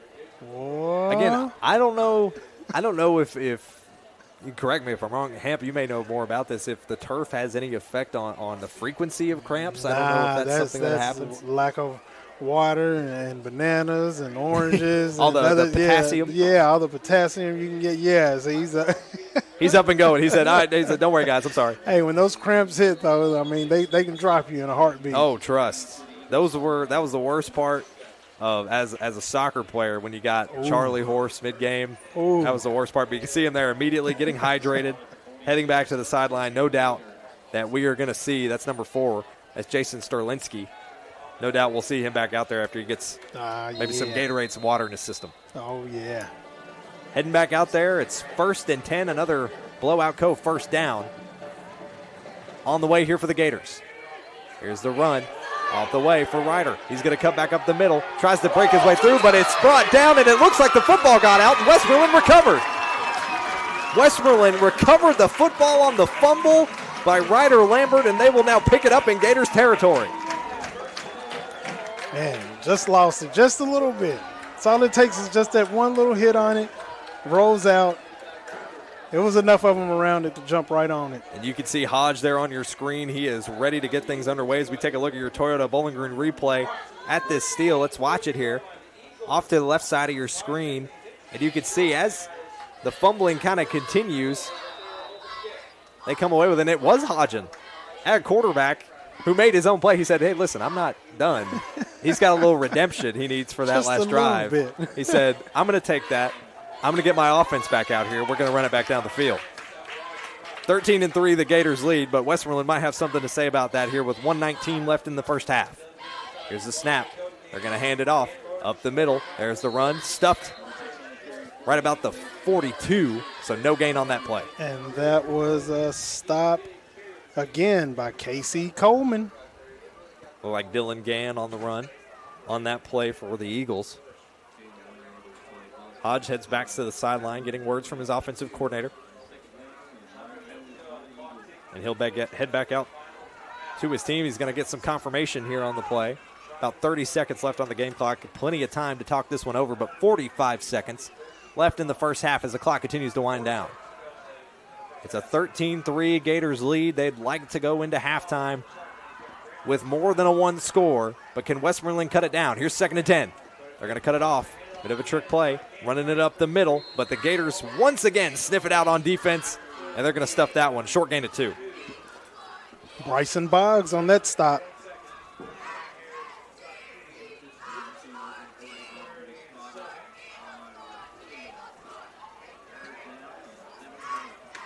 Ten seconds winding down the clock. It looks like both teams are content to end this half, but no, they're going to call a timeout. Westmoreland is pointing towards the clock, maybe even questioning why it was still running. But either way, he's going to call a timeout and maybe give his team a second chance opportunity here with 5 seconds left. Opportunity to get one more play off before this half ends. It's because if you get another big half here, you can see them talking it over in the huddle. The Eagles would love nothing more than to make this a 3-point game if at all possible. Now, do they have a 40-yard kicker? We might see that.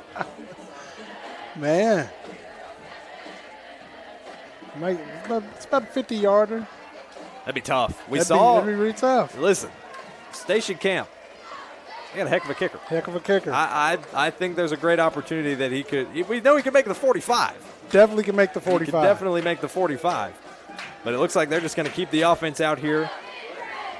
The Eagles, they're out of timeouts, are the Eagles.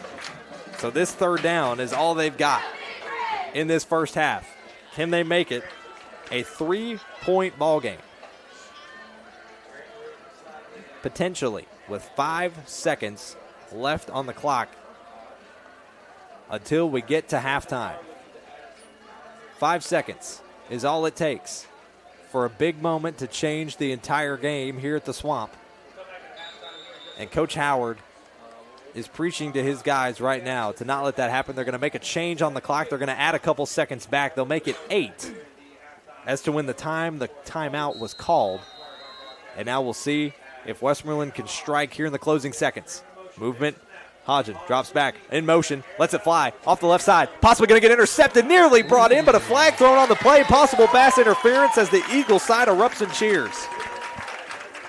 It looks like that'll be a pass interference call with 1.89 left on the timer until this first half ends.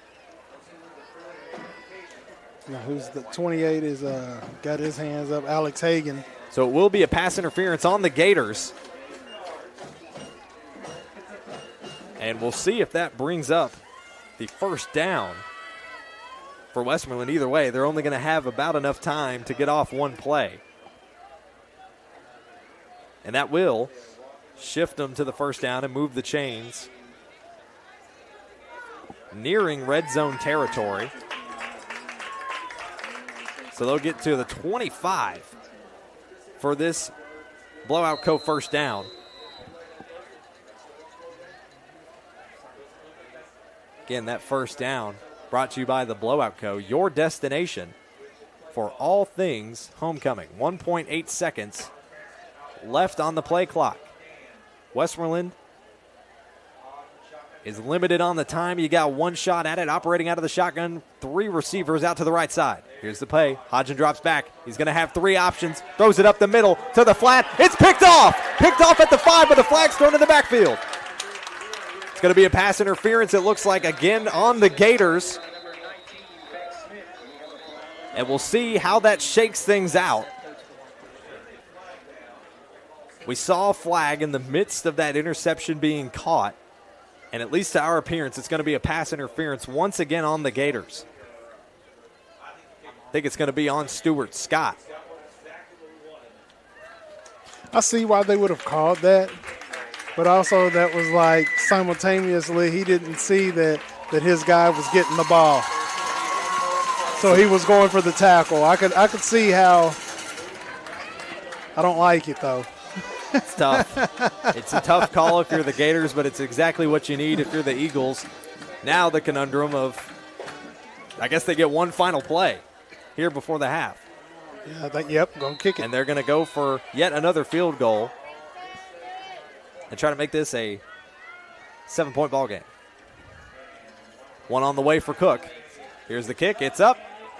And right up through the middle, that one's a no-doubter for Cook. It is a 13-6 ball game to end out the half and end out the second quarter, brought to you by Morgantown Bank and Trust, but it's still the home Gators holding on to a strong lead here at the Swamp in the Cole Lumber Bowl, a 13-6 lead as we enter halftime. But don't go anywhere. We'll be right back with your halftime show here on the Don Franklin Bowling Green Kia Game of the Week on the 7 Mountains Sports Network.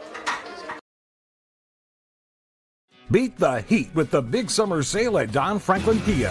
For a limited time, get up to $5,500 off MSRP on select 2025 Sportage models, or get up to $10,000 off MSRP on select 2025 Sorrento models. Plus, Don Franklin's 10-year unlimited mile powertrain coverage is available for certified pre-owned makes and models. With dealerships all across the Bluegrass, our trusted family is here to serve all of your auto needs, Kentucky. Hurry into Don Franklin Kia, driven by family. When you bundle home and auto, life can be easier. You choose coverage that makes sense for you, at a price that's right for you, and a local State Farm agent who's there for you. Call State Farm agent Will Coker in Bowling Green today. At Morgantown Bank and Trust, a home equity line of credit offers you flexible access to the value in your home. With 5.99% introductory interest rate for the first 6 months, all the cash you need is right under your roof. Call today. Man, it's been hot.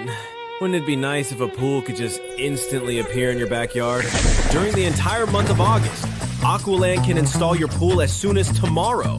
That's right. Splash in a flash. Pool speed ahead only at Aqualand. Imagine a summer where your backyard becomes your favorite destination. With 40 years of pool perfection under our belt, you can trust Aqualand to bring your vision to life. Visit aqualandfund.com or stop by Aqualand on Campbell Lane and get inspired. With State Farm Home Insurance, you can get the help you need from a local agent if things get complicated, and from our easy-to-use app whenever you need it. Call State Farm agent Will Coker in Bowling Green today. At Morgantown Bank and Trust, a home equity line of credit offers you flexible access to the value in your home. With 5.99% introductory interest rate for the first 6 months, all the cash you need is right under your roof. Call today. We know getting your car serviced isn't exactly your favorite thing to do. That's why we don't treat it like it's just another job. You want it done fast without cutting corners. We get it right the first time. You've got places to be. So we move like your schedule depends on it, because it does. Clear communication, no surprises. Trust goes further than miles. Toyota of Bowling Green. We make servicing your vehicle simple.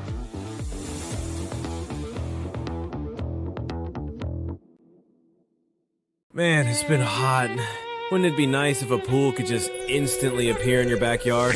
During the entire month of August, Aqualand can install your pool as soon as tomorrow. That's right. Splash in a flash. Pool speed ahead only at Aqualand. Imagine a summer where your backyard becomes your favorite destination. With 40 years of pool perfection under our belt, you can trust Aqualand to bring your vision to life. Visit aqualandfun.com or stop by Aqualand on Campbell Lane and get inspired. When you bundle home and auto, life can be easier. You choose coverage that makes sense for you, at a price that's right for you, and a local State Farm agent who's there for you.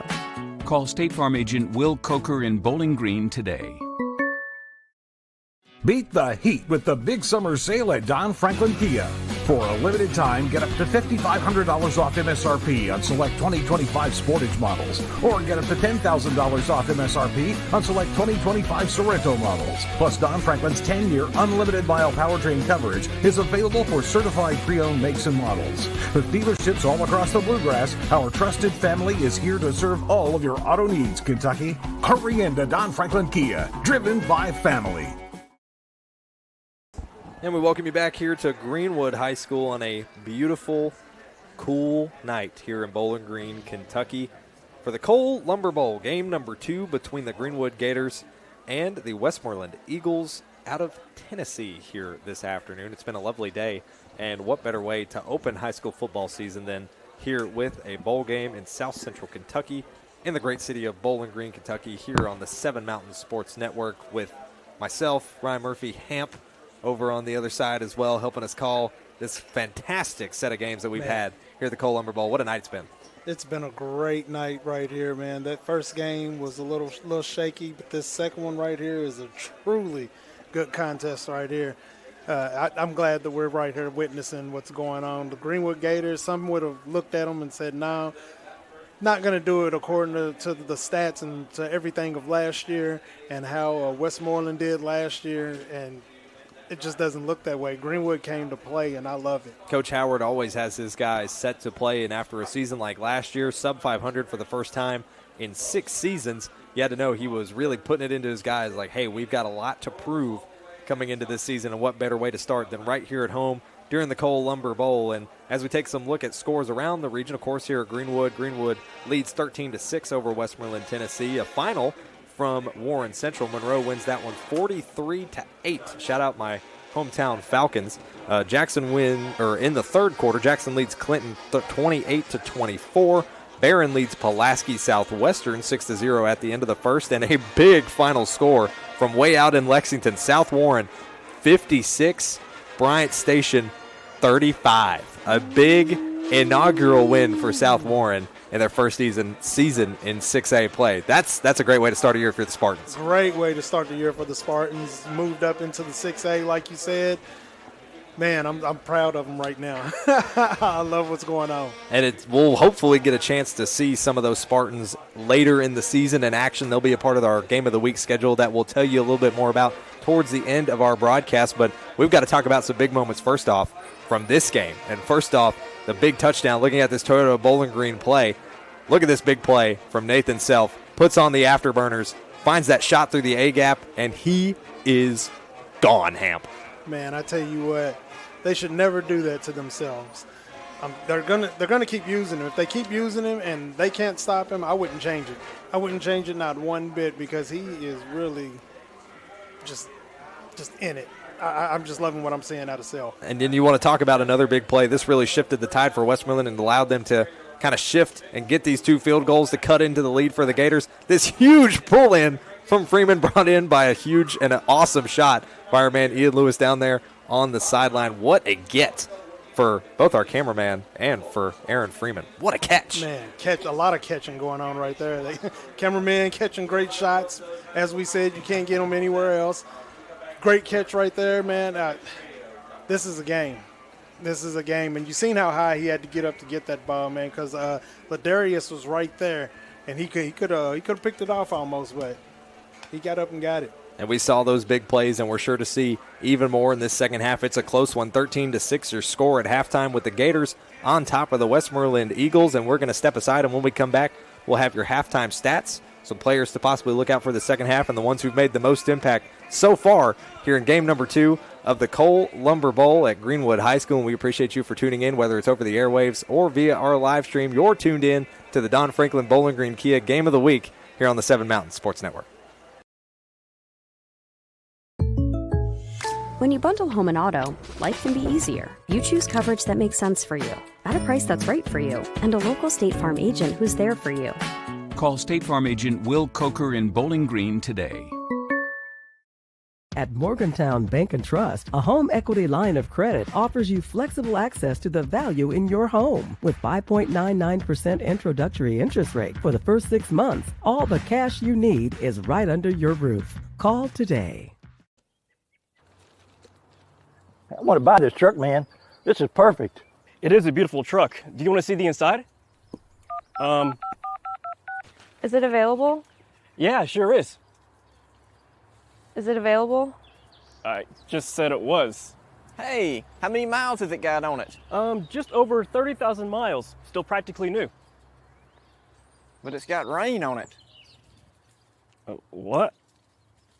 Do you want to see the inside? Do you have any questions? No. I have to think about it. Also, it has rain on it.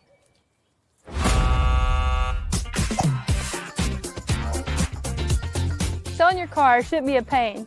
Bring your vehicle out to Toyota Bowling Green and we'll make sure you get taken care of.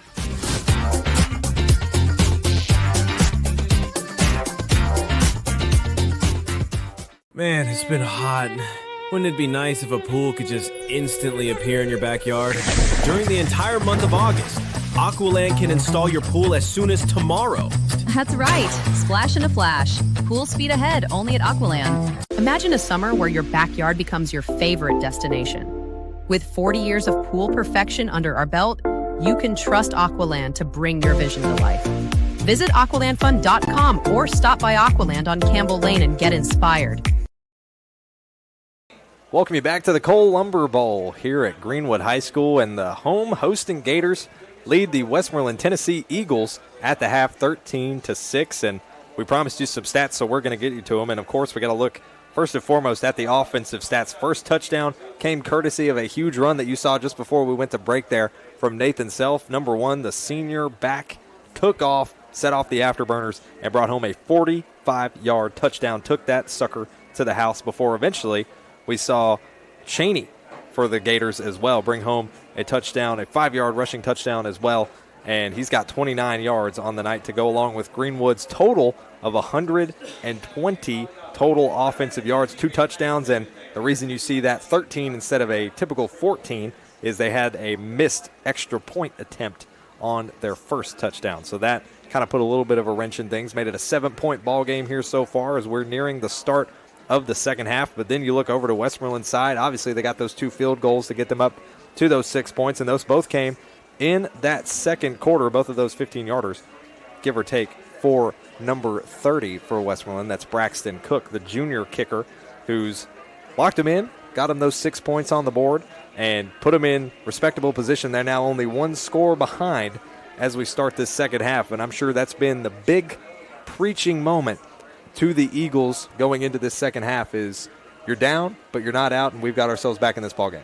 Oh, yeah, and to stop the run by any means necessary. I'm sure they are telling them right now. They're still in there. Stop the run. Now, either one of those guys. Now, the defense, though, Hamp, has been a big point of emphasis for the Gators. Last season, obviously, gave up a lot more points than they typically like or they're typically used to.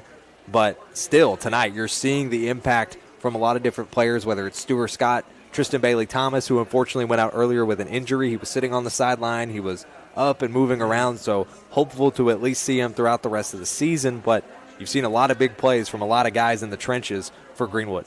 Oh, yeah. Most notably, K.C. Coleman is one of them, as well as Stuart Scott has been all over the place. Ladarius has been all over the place. Like everybody's moving as one unit, and as Bruce Lee would say, flowing like water.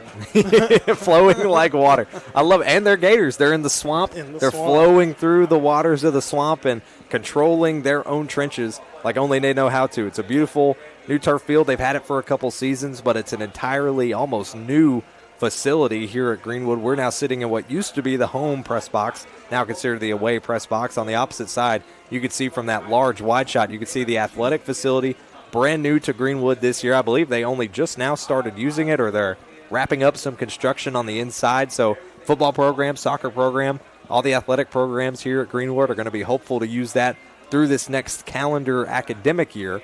And Gators already showing that they feel like they're worthy of it here tonight. They're going to try to bounce back from that 5-6 season they had last year. Oh yeah, and I believe they're gonna play even harder this year, and they're going to get right back to where the road they were on a couple years ago.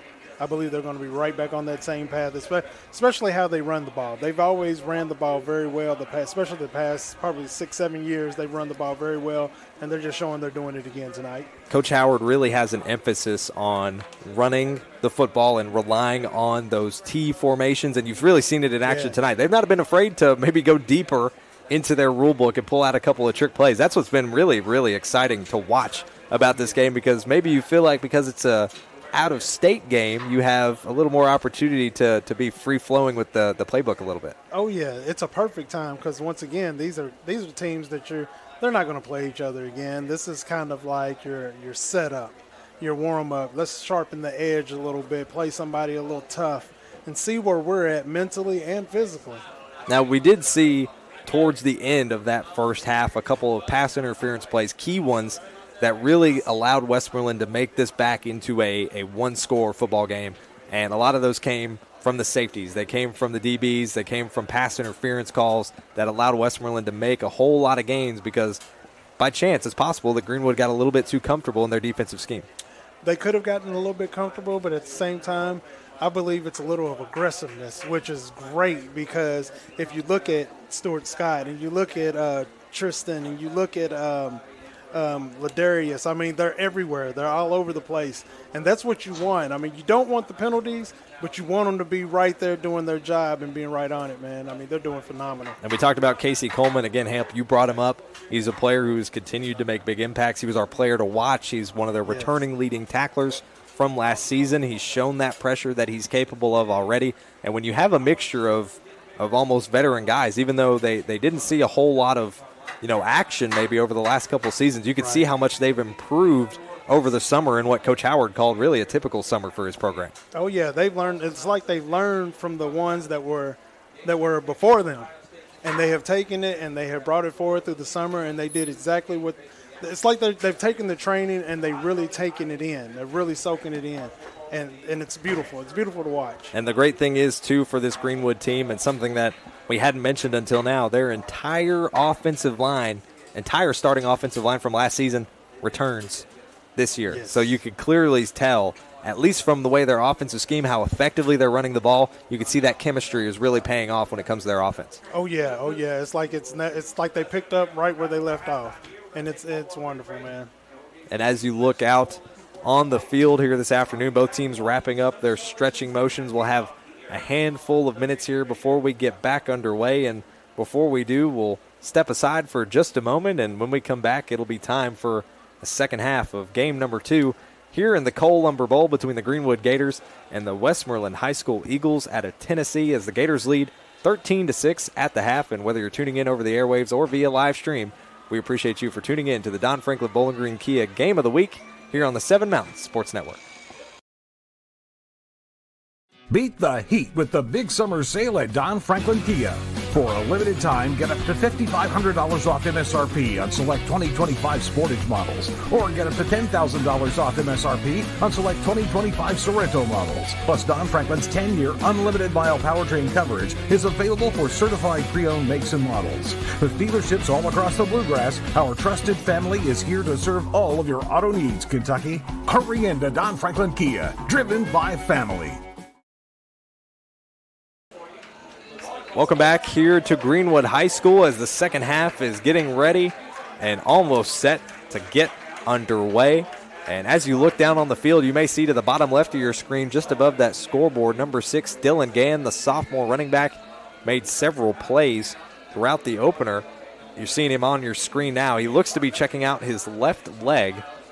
he did take a couple of big hits. He went down early, I believe, in that first quarter, and we saw him come out a little bit later, but now his pads are off as he sits on the sideline, and it's possible we may have seen the last of the sophomore Dylan Gann of this afternoon's contest.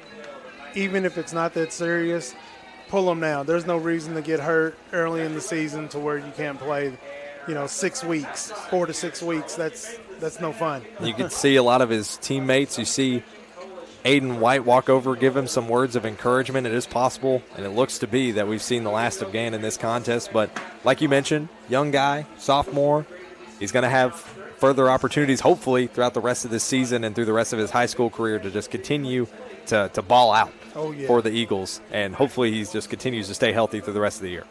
Oh, yeah. Westmoreland heading back out. They'll be set to receive from the Gators as Westmoreland deferred to the second half after the coin toss. Back to receive for the Eagles is Gabe Eady. And we've said his name all night long, Aaron Freeman, who had a huge haul-in play. We watched it at the beginning of our halftime show as we get ready to start this third quarter and the second half. Just about ready to get underway. Kicking it back the other way will be the senior Graham Smothers. And be on the lookout on the near side of your screen as Smothers launches it back the other way. Look down to the bottom of your screen. If Freeman comes away with it, he's got it. We'll see how far he can take it. Heads up the right side. Thinks second about it. Cuts up the middle. Gets stopped at about the 30. And that's where the Eagles will start their offensive drive, their first of this second half.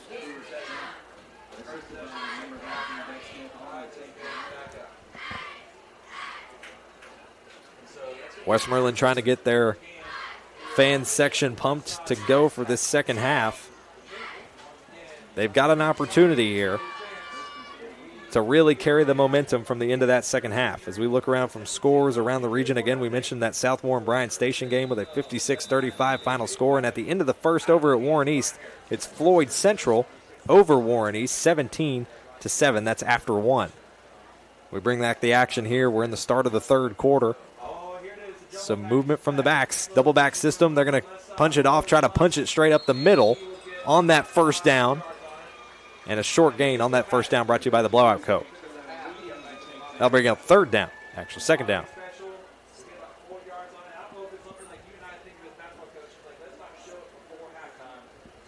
It'll be 2nd and 7 after a short gain on that play for Westmoreland.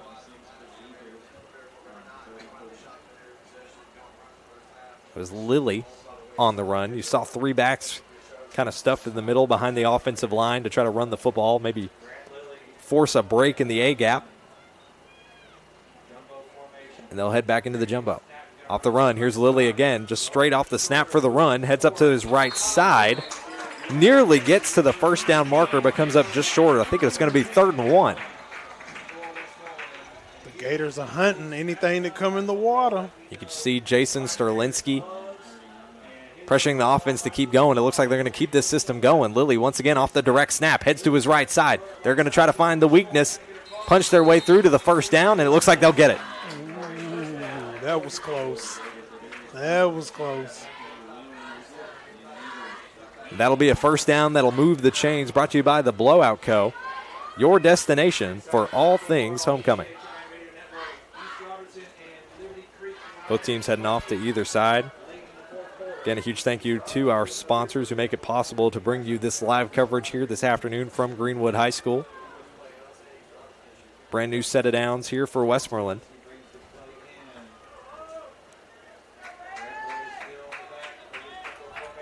And they're still in that. And they're still in the jumbo formation. Grant Lilly in on the direct snap. Again, running to that right side. They feel like they found a weakness there, and the Gators continue to chomp it shut. And a short gain on the play. And who do you see right over there by it? K.C. Coleman.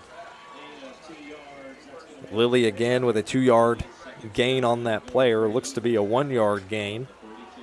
It'll bring up 2nd and 9. They'll come out of the jumbo and send Hodge, quarterback, back out onto the field. Lilly will step aside to the sidelines. We mentioned Lilly early in that first quarter and how they were continuously using him to really try and batter and bruise that Greenwood defense. the opening 6 plays for Westmoreland came courtesy of Grant Lilly, as he's now off to the sidelines. Hodge back on the field, 9 minutes left. Hodge going to try to make a break for it off to the left side, try to find some space. They're going to try to force him out of bounds, but he gets the first down. For the Eagles, another first down courtesy of the blowout coat. Fresh set of downs and a strong run there by Hodge. Hodge was running like his life depended on it right then. As we take a look at the Toyota Bowling Green replay, you see him here. He's got plenty of blockers, plenty of opportunity to shake the defenders, gets just enough for the first down to shift the chains. And that's going to be Westmoreland's calling card, I guess it seems. The little scrappy plays like that that's going to continue to get them first downs. Got to bite it off little by little. They're going to run it the same way again, but Hodge gets stuffed this time. Stuart Scott on the play for the Gators, stuffs him with a loss of 3. Big things coming for this team right here, y'all. Stuart Scott just stays all over the place. Stuart Scott continues to show out in this game. Only downside to his performance so far, you'd say, would be that pass interference call in the middle of the second quarter. But even then, that's it. He feels like he's more than made up for it in so many different aspects, and that's coming off a season last year as a junior where he only tallied 20 tackles, 2 of those for loss. Feels like he's already got that tonight, it seems like. He's on the road. He's on the road to be way more than that. Here's 2nd and 11. Back in the snap to Lilly, who's going to make his way up the middle, finds a hole in the A-gap and gets a huge gain of about 7 on that play. It'll be short. And that'll bring up 3rd and 3, it looks like. 3rd and 4. So Lilly once again on the direct snap. Finally finds that hole that they've been trying to create in the offensive line. And gets them to a 3rd and 4.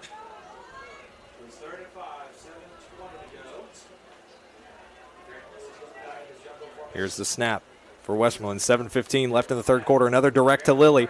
Trip up there for the Gators defense. A flag thrown in the back. But they bring him down. That would be for a loss of yards depending on where this penalty will go. It's going to be holding on the offense. So either way, it'll be a loss of yards for the Eagles that will send them back. Stuart Scott once again. They're saying his name a lot. He's just he's just on it. He's hawking, man. That's what you're supposed to do. That's how you win. That's how you charge up your defense right there, is by showing that you're going to be all over the field and you're going to take it to the max. They see what looks like the punt return unit heading out onto the field after that holding penalty against the Eagles. And it looks like they're going to try to punt it away, and a flag is thrown way in the back, as it might have been a trick play they were calling there. I think they may have called a timeout because you saw number 8 towards the bottom of your screen. That's Thomas Francis, the wide receiver, got out wide. Clearly they were not thinking to punt that there. I think they may have went on the play a little too quick.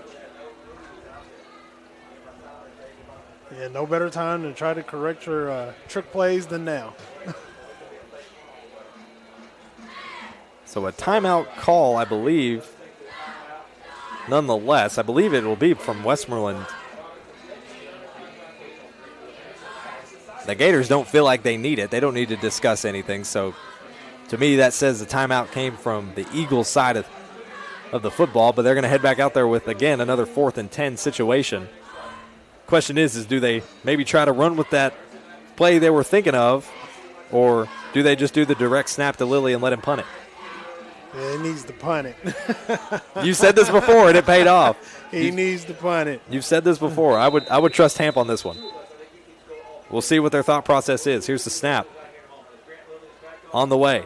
Lilly's back out there on the direct snap. He's going to punt this one away this time. That one's a rainbow shot way up high. It's going to land about the Gators' 20, where it's picked up at the 19. Catch is called off, and that's where the Gators will start their next offensive drive here in this third quarter. That was a smart move right there. anytime there's an option to punt, I hope you never change your mind. And I hope because I feel like every time they've had the opportunity tonight, I think they've listened to you. Well, they thought about it on that last time. Somebody messed it up for them because they were definitely going to go for a pass right then. They were thinking of something. They messed it up. I almost wish it was creative, whatever it was. They had me lost. It was. I was darting. My eyes were darting all over the field. Gators back in it offensively. Fresh set of downs, 1st and 10. Here's Wyatt on the handoff. Runs up the middle by Self. And that'll be a gain. What looks like 5 on the play for the Gators by Self. And we've got a cramp. Looks like another cramp possibly. I believe so. And what I think is going to be an injury timeout for both teams. We'll try and see here who it is, but we'll step aside here as they nurse the cramping Eagles player. And when we come back, we'll continue your coverage here from the third quarter of game number 2 in the Cole Lumber Bowl as the Gators lead 13-6 over the Westmoreland Eagles. You're tuned into the Don Franklin Bowling Green Kia Game of the Week here on the 7 Mountain Sports Network. With State Farm Home Insurance, you can get the help you need from a local agent if things get complicated, and from our easy-to-use app whenever you need it. Call State Farm agent Will Coker in Bowling Green today. At Morgantown Bank and Trust, a home equity line of credit offers you flexible access to the value in your home. With 5.99% introductory interest rate for the first 6 months, all the cash you need is right under your roof. Call today. You don't just work here. You show up and you grow. And to serve your customers well.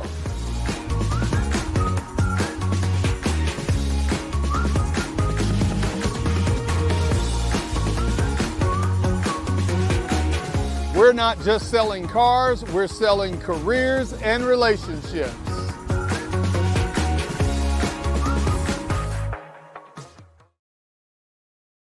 Welcome you back here to Greenwood High School for game number 2 of the Cole Lumber Bowl. The Gators out front 13-6. We're back to the action as the Gators holding strong with the offensive side of the ball. Their second snap of this drive is a flagstone laid. Another run for Nathan Self, who heads up the middle just shy of that first down marker. It'll be a gain of about 4 on that play.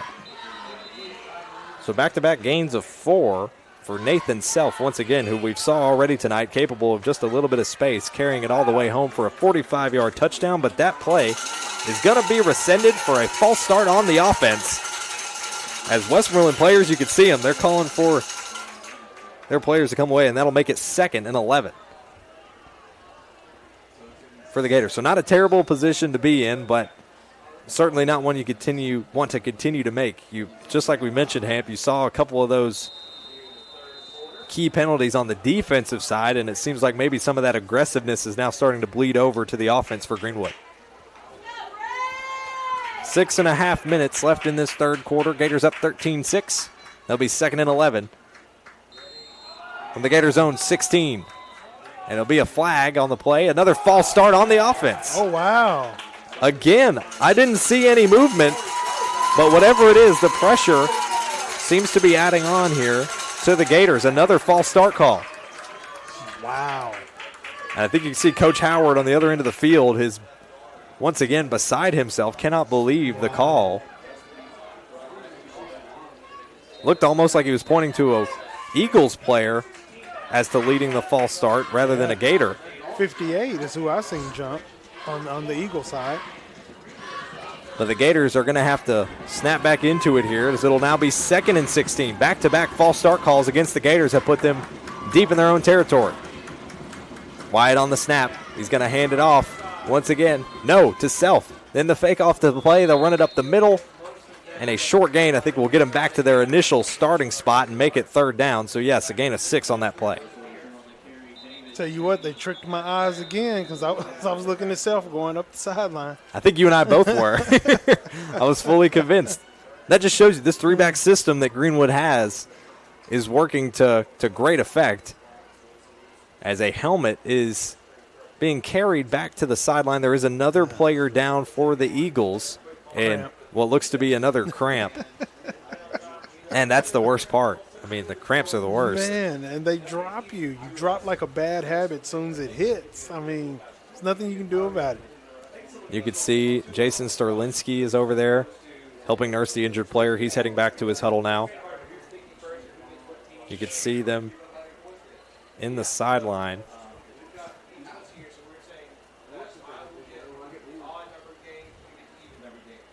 Still nursing that leg is the athletic trainer for the Eagles. I'm telling you, they just need to bring that spray back and spray the whole leg up. We take a look back here on your Toyota Bowling Green replay. Take a look at this play from Hodge. Previously, you saw that first down run.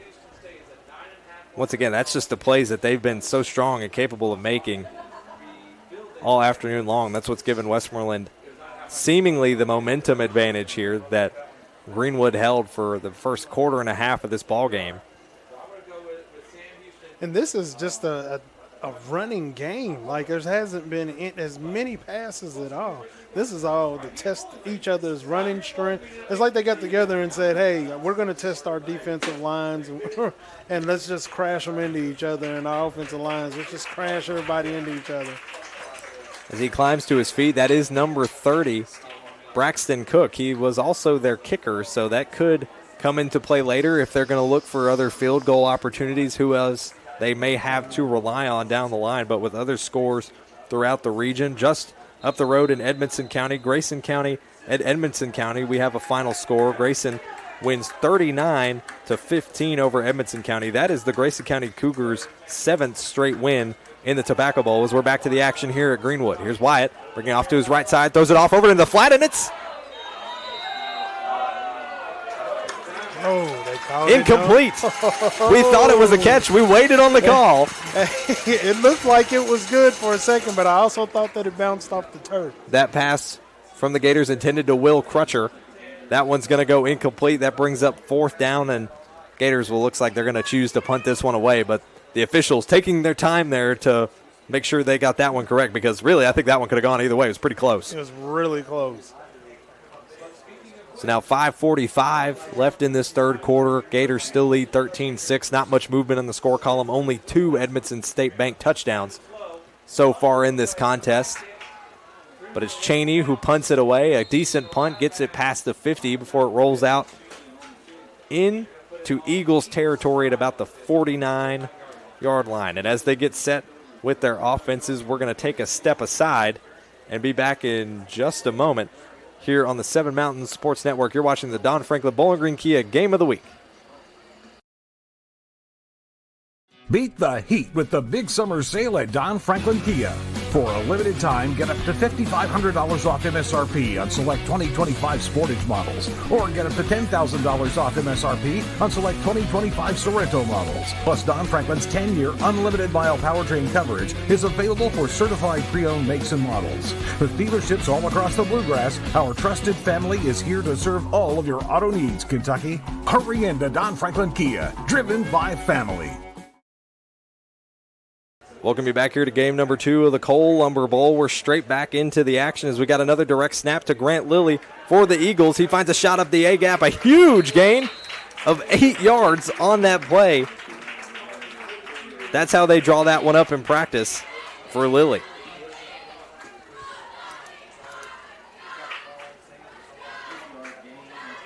Lilly, as I look up and down the stat sheet here for the offense, at least so far, Lilly has certainly got a majority of the workload. The senior running back playing on both ends of the ball is certainly going to earn his dinner this afternoon. 5 minutes now left in this third quarter. No change in the score, 13-6 with the Gators on top. As we head back for a 2nd and 2 opportunity for the Eagles.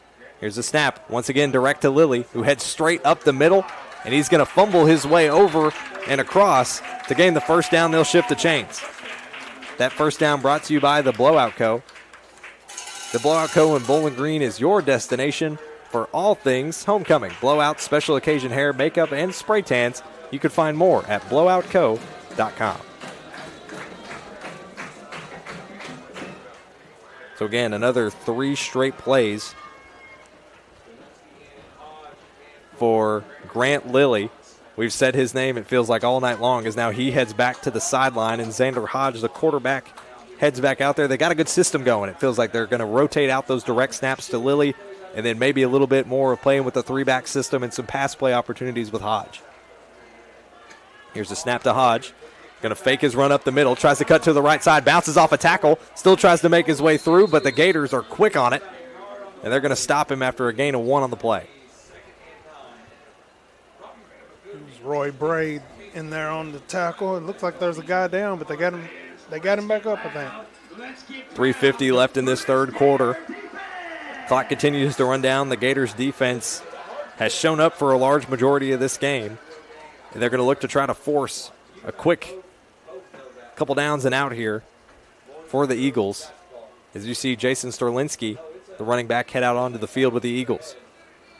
Lilly still positioned on the sideline, so you're going to see Hodge get involved here with the offense. Whether he'll run it or they'll try to open it up, it looks like they may try to run the football once again, as they've got the three backs stacked up top along the offensive line. They're going to block for him along the left. Here comes Hodge down the left side. Flag thrown to the back. Gain of 1 on the play before Hodge is eventually knocked out of bounds.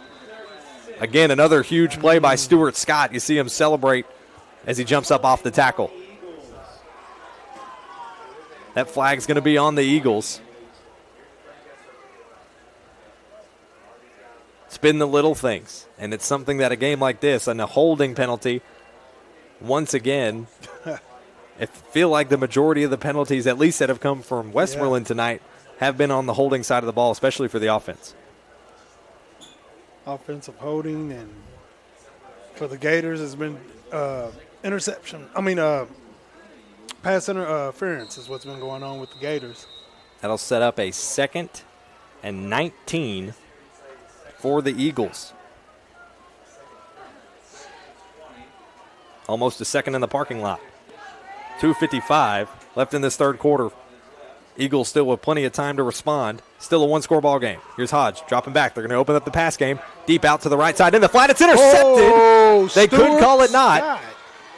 But it looks like they may call it incomplete. We'll see if they confirm whether or not. I think it's going to be called an interception for the Gators. Another huge defensive play as we take a look at this Toyota Bowling Green replay. This great view from Ian Lewis, our cameraman, down on the sideline. You see him come away with it. We've said his name all night long. Stuart Scott just cannot get enough of making an impact in this game. And now the Gators will pick it up at their own 36-yard line. A brand new set of downs. It's 1st and 10, brought to you by the Blowout Co. On the way. Here's Levi. He's going to hand it off. Plenty of space down the sideline. Here they go, making it all the way down inside the 40. And now this run offense for the Gators is just rolling with the momentum. That's another huge play from Davis Cheney. And another Blowout Co. first down. Gators wasting no time on the offense. Wyatt. Back under center. It's a brand new set of downs as Self goes into motion. Cuts across now to Wyatt's left. Waiting on the snap. Plenty of time on the play clock. Here's the handoff to Self. He's going to head up the A-gap. He gets stuffed up the middle, but a short gain of 2 on that play.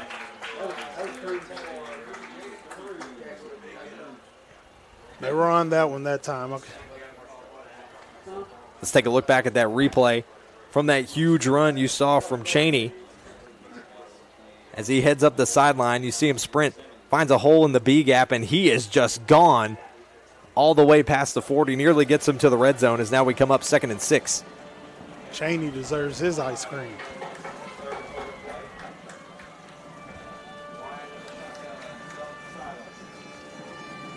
Second and 6 on the way for the Gators. A little bit of a high snap. Once again, a handoff to Self. He finds a gap off the C, but he's pulled to the ground. A couple of Gators offensive players may be thinking that's not the proper call, but they're going to shift the chains, and that will bring up another Gators first down courtesy of the Blowout Co.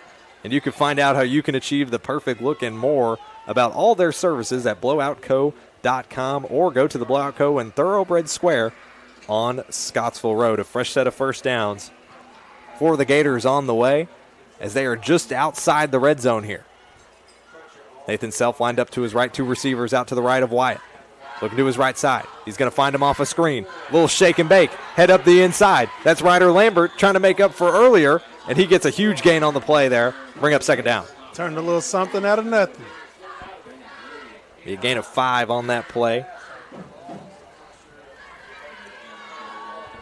for Ryder Lambert. That's not number 44 that you've seen making so many plays. That's just number 4, the sophomore receiver.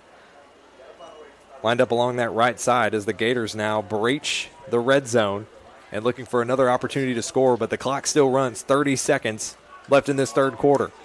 Can they enter the fourth with a full head of steam? Wyatt sends Self off to the right side in the slot. All on his own under center. Sends Self back into motion. Here's Wyatt off to his right side. Lobs it over the top. He's got a man in the back corner of the end zone. Touchdown! Hey, he caught him off guard on that one right there, and he just beat him to the corner. Griffin Howard connects on the 16-yard touchdown pass for another Edmonton State Bank touchdown for the Gators. Knew they were going to catch him out there like that. I like people using the tight end like that. Let's take a look at this Toyota Bowling Green replay of the touchdown. You had a great shot of it from inside the end zone. It comes over the top, and Howard is right there to receive. No question about that one. 16 yards for number 16 on the touchdown as now they go up for the extra point with Graham Smothers on the way. Up. And that kick is good by Smothers. The extra point is complete. That makes it a 26-6 ball game for the Gators. Actually, a 20-point game. The scoreboard is added an extra touchdown, I believe, so it'll be 20-6. I got to start looking at one specific scoreboard that I trust here in a minute. 20-6. The Gators now lead after 3. There's 8 seconds left on the clock here in this third quarter. I imagine we're going to see this clock run out rather quickly, and we get that fourth quarter underway to see if Westmoreland can respond and try a mount to come back. But what a run downfield for the Gators. It started with a huge run that opened up the field by Cheney. A huge 20-yard run that opened up that first down. Let's look back here at these plays again. You see Cheney almost fake out the break. He heads up the left side, nearly breaks the tackle from Hodge. But that put them in the space to really open up the offense.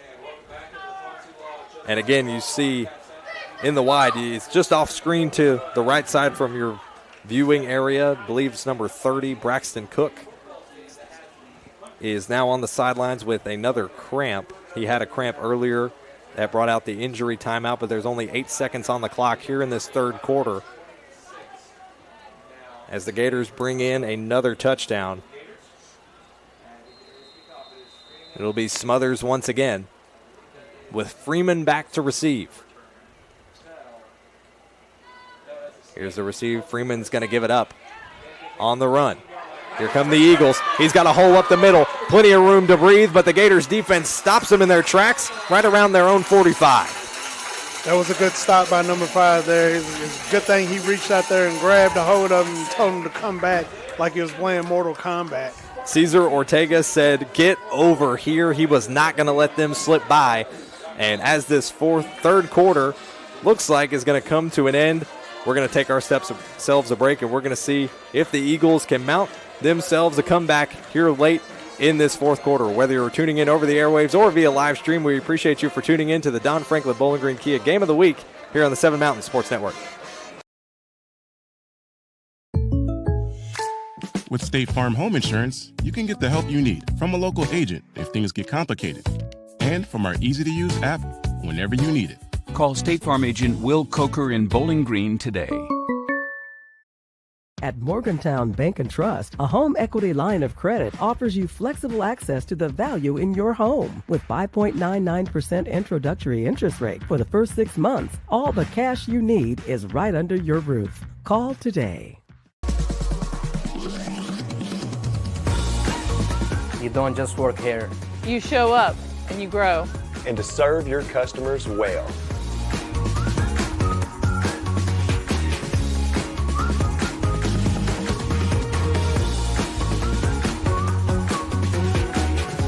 not just selling cars, we're selling careers and relationships.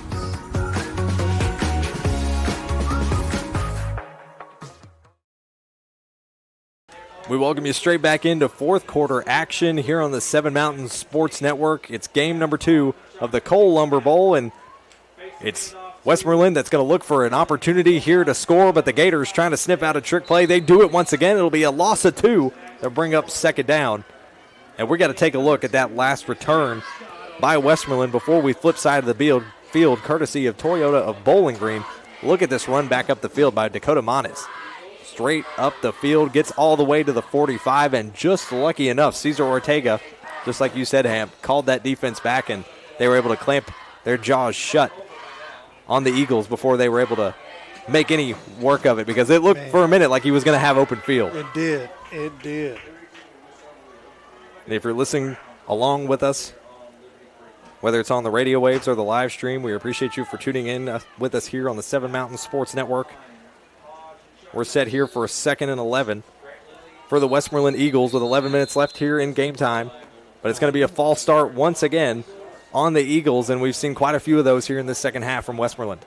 Oh, yeah, they're getting in a mode of desperation almost. It's almost time for them to get cracking. And, Hamp, something you mentioned earlier that I think deserves maybe to be talked about a little bit is how maybe under the radar this Greenwood team is kind of flying going into this season, but something that Coach Howard said leading into it is that anything is possible. He feels like with this specific group of guys, he feels like they could be a 9-win team. He feels like they could be a 6-win team. It really just depends on how they decide to show up on Friday nights, and I think you're seeing a little bit of that energy that they're choosing to bring on game days. Oh, yeah. Here's a play here. That's Lilly on the direct snap. He heads off to his right side, shakes a couple tackles, gets them back to their starting point. That should make it 3rd and 10. And it looks like another cramp we've got on the field that possibly might be Lilly. This is his first time going down, but he has seen a heavy workload in this game tonight. And it is Lilly, I believe, on the ground with a cramp in his left leg. My gosh, man, it's a lot of them. A lot of them. And you already know, like you said, you played soccer, man. And so when it gets tight, it'll drop you. So it's a gain of 5 on that play, and it'll be 3rd and 10 for Westmoreland when they resume play. But that is Grant Lilly, who is currently down on the field with a left leg cramp. You can see one of the Eagles' assistants out there helping him and nursing that. That would be a pretty decent loss, I would feel like, at least for this game, if you had to take Lilly out. But Hamp, like you said, I mean, it is early. It's week 1. It's an out-of-state opponent. Maybe it's not something you necessarily risk one of your main guys for. No. I know I personally wouldn't do it. I mean, of course you want the win, though. Everybody wants to have a perfect season. And you try – a lot of teams, that's what they work on, is looking for a perfect season. Everybody wants a perfect season, win that state championship. But at the end of the day, that health is more important. More important. These young men have a long time to play, and if you get them, like I said, first 4 or 5 weeks out because of this cramp that turns into a torn ACL.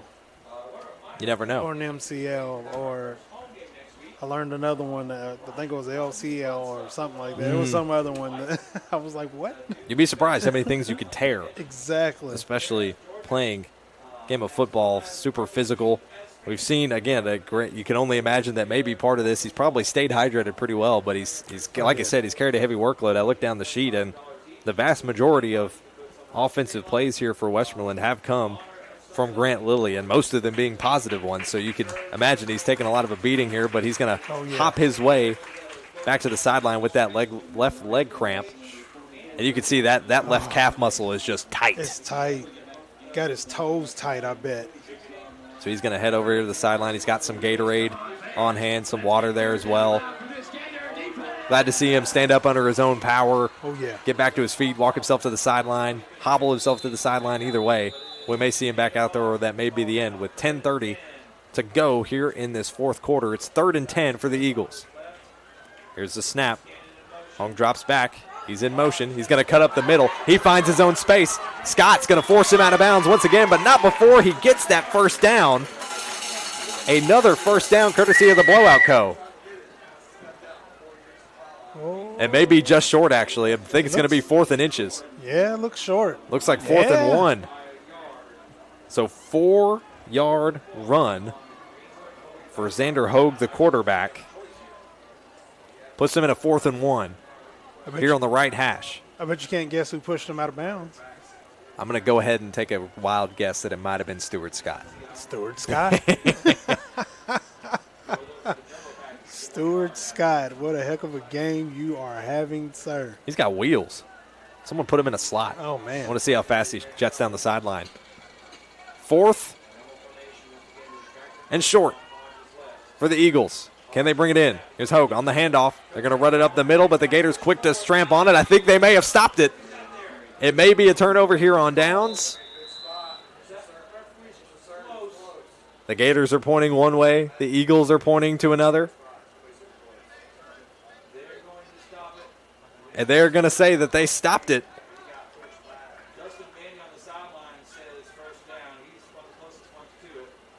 I think they're going to try to measure it here. Pull the chains out. But the Gators are pretty confident that they made that defensive stop.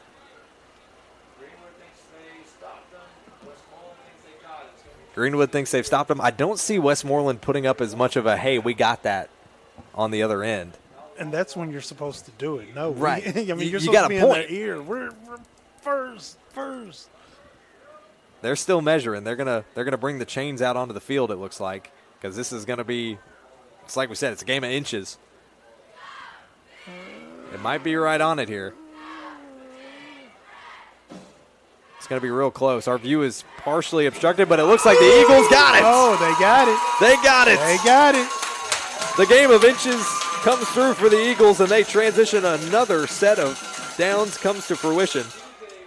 It's another Blowout Co. first down. Man, I guess the reason why they didn't contest it is because they had a bird-eye view on it. They were confident. They were very confident. They said, we got it. They said it might have been close, but we got it. And if they didn't, if it was me during this time, I would have went for it. So another strong run effort there of 5 yards for Xander Hodge. Gets them a brand new set of downs. Hodge drops back. He's going to sling it up the right side of the field into triple coverage. Nearly intercepted, but it's swatted away. Brings up second down. Incomplete, makes it 2nd and 10. Man. Uh-oh, we might have a Gator hurt. And might have a Gator hurt down towards the back that looks like it's going to be Alex Hagan, but he gets back to his feet. Yeah, he said walk it off, rub some dirt on it. Well, turf on it, I guess. Yeah, now. Now I was going to say. Rub some turf on it. You could before, maybe not. I guess you can't really do that now. Oh, man. Incomplete, makes it 2nd and 10 for the Eagles.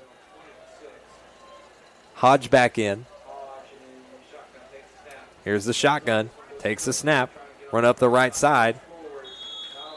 Gets to that line of scrimmage, but no can do for the Eagles. It'll be a gain of about 1 on the play. That'll bring up 3rd down.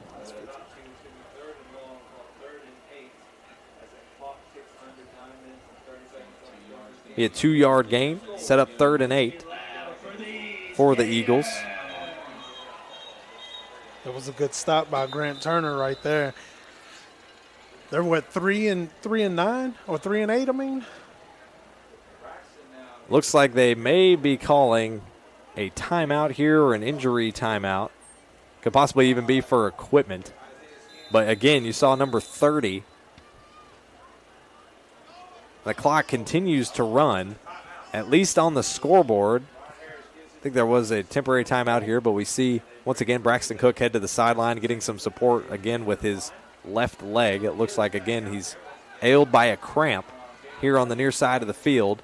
But there's 8:36 left here in the contest. Lilly's back in the game after having his cramp, and he's already looking to go to work. Striving for the first down, and he's got it and then some.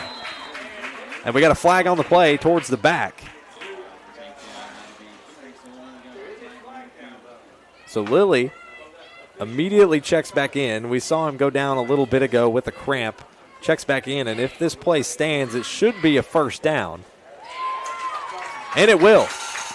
And it will be a face mask that they will decline on the penalty, and that will bring up a fresh new set of downs for the Eagles as they call for support from their fans. Another blowout Cove first down.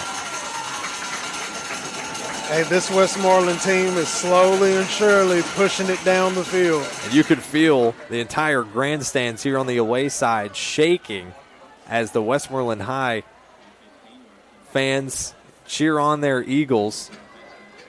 And it looks like they did accept that penalty. That's going to push them way deep and well into the red zone. They'll start this snap from the 18. 18 yards out from a touchdown.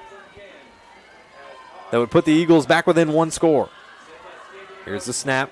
Hands off on the play. Heads off to the left side. Tries to get the tackle, but good plays and good defense by the Gators. That's Ryder Lambert on the tackle.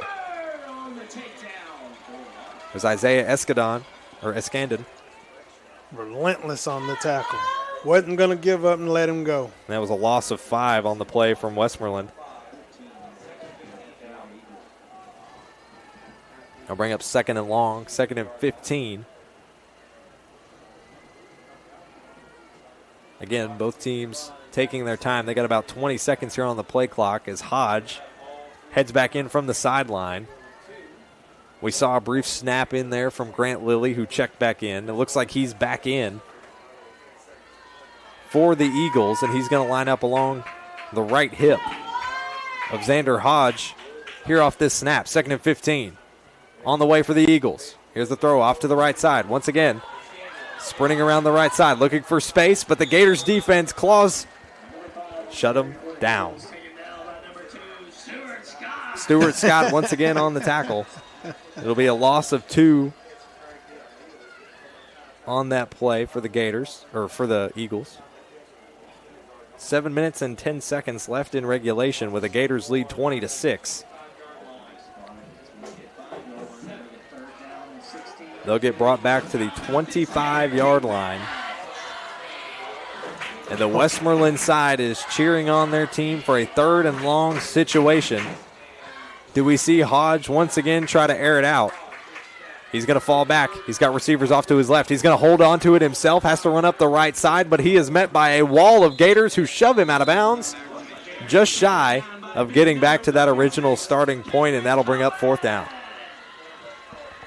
And the front part of that wall was none other than Casey Coleman. It's the one we told you was a player to watch coming into this one, and it's not just been him. It's been Stuart Scott on the defensive side of things that has really had an impact. And fun fact, both of them have 10 tackles apiece tonight. There you go. So that would mean that Stuart Scott has already gotten half of his total touchdown total from last season. Last season alone. In this opening game alone. So the score is coming through as the Eagles call their timeout. 6.5 minutes, give or take, left here in this final quarter.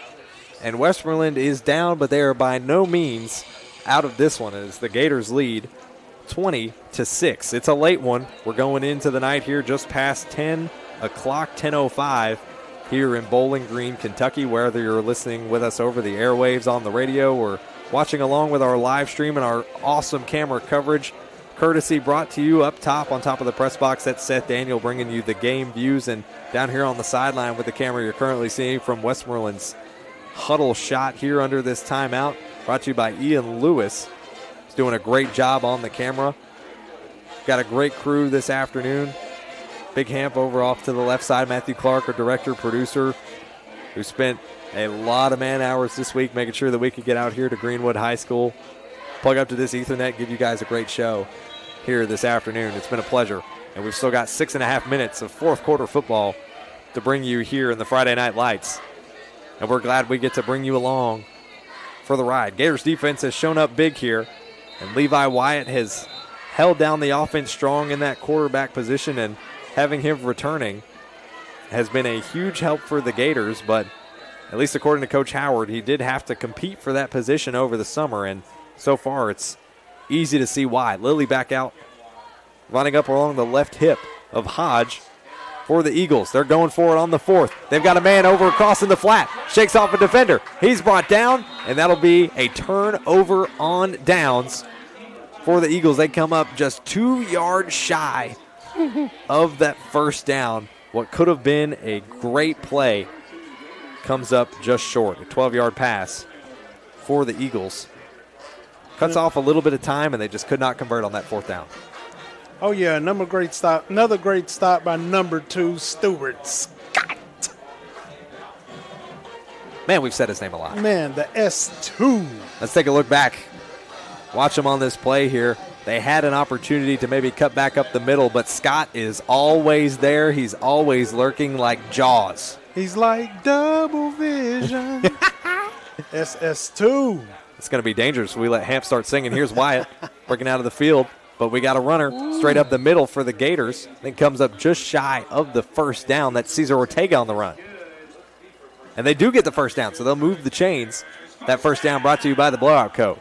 If it ain't broke, don't fix it. Don't fix it. Keep pounding. Cesar Ortega now getting involved a little bit in the run game. We haven't said his name a whole lot this afternoon. He had one other run earlier in the first half. That was a run for 4, and that run bests his best run from the first quarter. Gators getting back and reset. It's Wyatt, and he's got Cheney lined up to his right hip. 2 receivers out to the right side, none on his left. Cheney now shifts to his left. 2 backs to his right, 2 receivers off to the far side, and we got a flag. Could be possibly delay a game. Oh, or no, it's going to be a timeout called. So a flag was thrown down here around midfield, but they're going to say it was a timeout called, so I imagine that flag's rescinded. I believe it was going to be a delay of game until they called that timeout right at the last second, so that kind of saved them from having to deal with that delay of game penalty. So it'll be a Greenwood timeout. They'll talk things over here. They've got a fresh set of downs. First down brought to you by the Blowout Co. It's your destination for all things homecoming. 5 minutes and 30 seconds left in regulation. We've had a great time here this afternoon here at the Cole Lumber Bowl. We appreciate you tuning in, whether it's via live stream. If you're not watching the live stream and you're capable, I highly recommend you pull it up. We're getting you a lot of great exclusive action shots here. We had some great ones in game number 1. We got to see Cannon Hood's first ever touchdown pass. We got to see him celebrate with his dad, head coach Brad Hood of the Allen County Scottsville Patriots. What a great special moment that we got to witness, that we got to be a part of with those Patriots. Obviously not the end result of the game that they wanted, but at the end of the day, it's going to be a game that they'll always remember.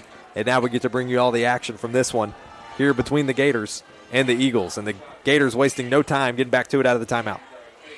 Here's Wyatt on the play. Hands it off to Cheney. Cheney's going to head off the right side. He's got plenty of breathing room. Shakes off the tackle, and he's gone. Afterburners are on. Down the sideline at the 30, to the 20, to the 10. You can count it. That's a touchdown for Cheney. He bowled through 2 defenders and left them on the ground. He didn't even stiff arm. He just ran them over and kept going. That was a 65-yard rushing touchdown for Cheney. Can you believe it? Yes, you can, because you just witnessed it. Let's take a look at it here, courtesy of Toyota Bowling Green. Get that man his ice cream. Take a look back at it here. Cheney was not to be stopped. Wheels are activated. Afterburners are on. The only thing he saw was yellow. Oh my gosh! And he went straight for it. If he's not a part of Cheney's Dairy Barn, he should be, because he was churning butter right there, and he was whipping it down. Oh, and a little bit of a chaos here for the Gators. They fumble it on the pass, but they have an opportunity. It's picked off. Chaos here on the extra point attempt. They missed it on the snap, recovered it, and then an interception was thrown. But they're gonna call whatever that was dead. Just complete and utter chaos unfolding there on the extra point. Wouldn't have it any other way, man. That's the way it's been all day.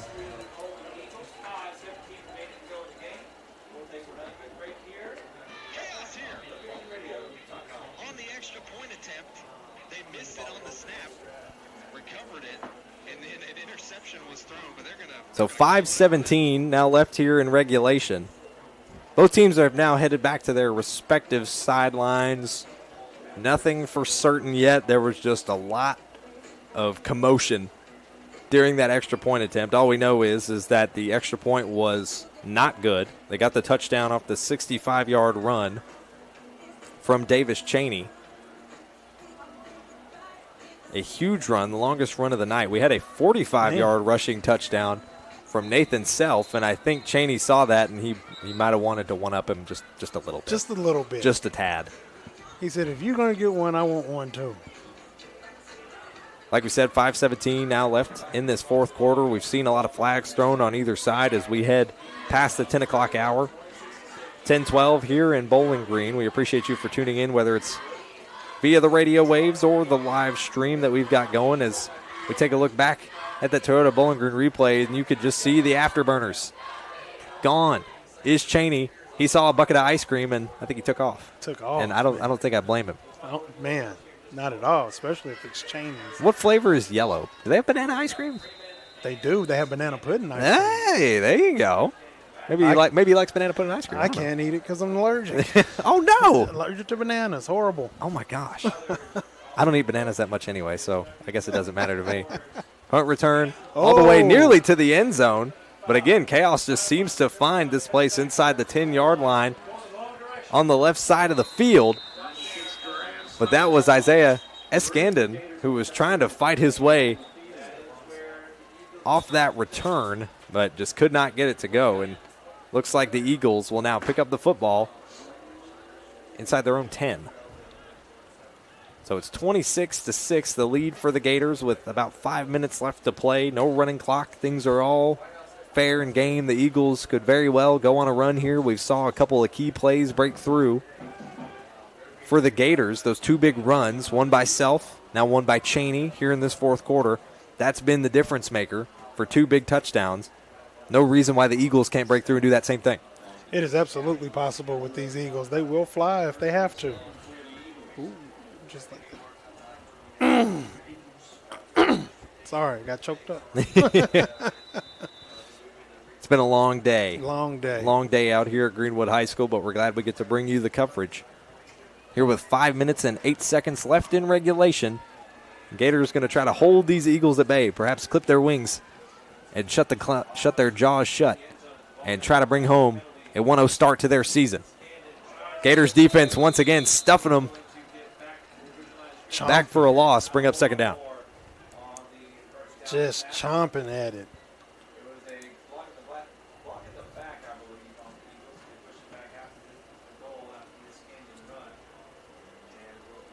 So no gain on that play. I believe there might have been a penalty in the back, but that would be on the Eagles, so that moves them half the distance back. But they'll pick it up at the 5 in their own territory. That's Xander Hodge still in at quarterback. Here's a snap. 4.5 minutes left to go. We'll try to run it up the middle. Once again, the Gators continue to slam their jaws shut right in those A-gaps and prevent them from making any gains, but it'll be a short 2-yard gain that time around for the Eagles. Clock continues to run down. 4:08 left in regulation here at Greenwood High School for game number 2 of the Cole Lumber Bowl. 4 minutes now left as the clock continues to run down. Westmoreland taking their time. As you can see there towards the bottom left of your screen, you can see Hodge still standing on the sideline. You're going to see him run back in there as he enters frame from the left side of your screen. If you're watching with our live stream, he runs back into the huddle. And now he heads back up to the line. And this clock has continued to run this entire time. Now only 3.5 minutes left in regulation here. Here's the handoff. He's going to get pushed out of bounds. And a really tough moment there. He came down hard on his leg. That was Isaiah Eskandon again. But he climbed up again. It looked like he might have bent that left leg really awkwardly. He's limping on it now. As a gain of 5 brings up 4th down. Yeah, they're calling him back over. And they're going to call him back over. He tried to go out there himself, but the sophomore just looks to be in too much pain, still wincing on the sideline. You can see there at the bottom of your screen, just removed his helmet, hoping he's okay. Yeah, 3 minutes and 27 seconds left. Don't chance it. Here's the snap. It's Lilly, sends it out deep. Picked up by Self, who waves it off. Deep into Eagles territory at the 47-yard line. And that's where the Gators will have another chance to score here with 3 minutes and 20 seconds. But I like to think in my mind that Coach Howard's probably looking to try to run this clock out as quickly as he can. I think so, because Self had a lot of room. And I'd hate to imagine if he would have went ahead and taken off. But Coach Howard probably said, let's get out of here. Yeah, let's get out of here. Let's get out of here with a win. Let's start strong. 26-6 against a really good Westmoreland Eagles team. Nothing to shy away about, especially with your season opener here at home. Still got a great crowd over on the home side. Plenty of students still hanging out here, even past the 10 o'clock hour. Here's a snap. Hands off once again. That's DeShello, who's going to head up the middle or off to the right side for a gain of 5 on the play.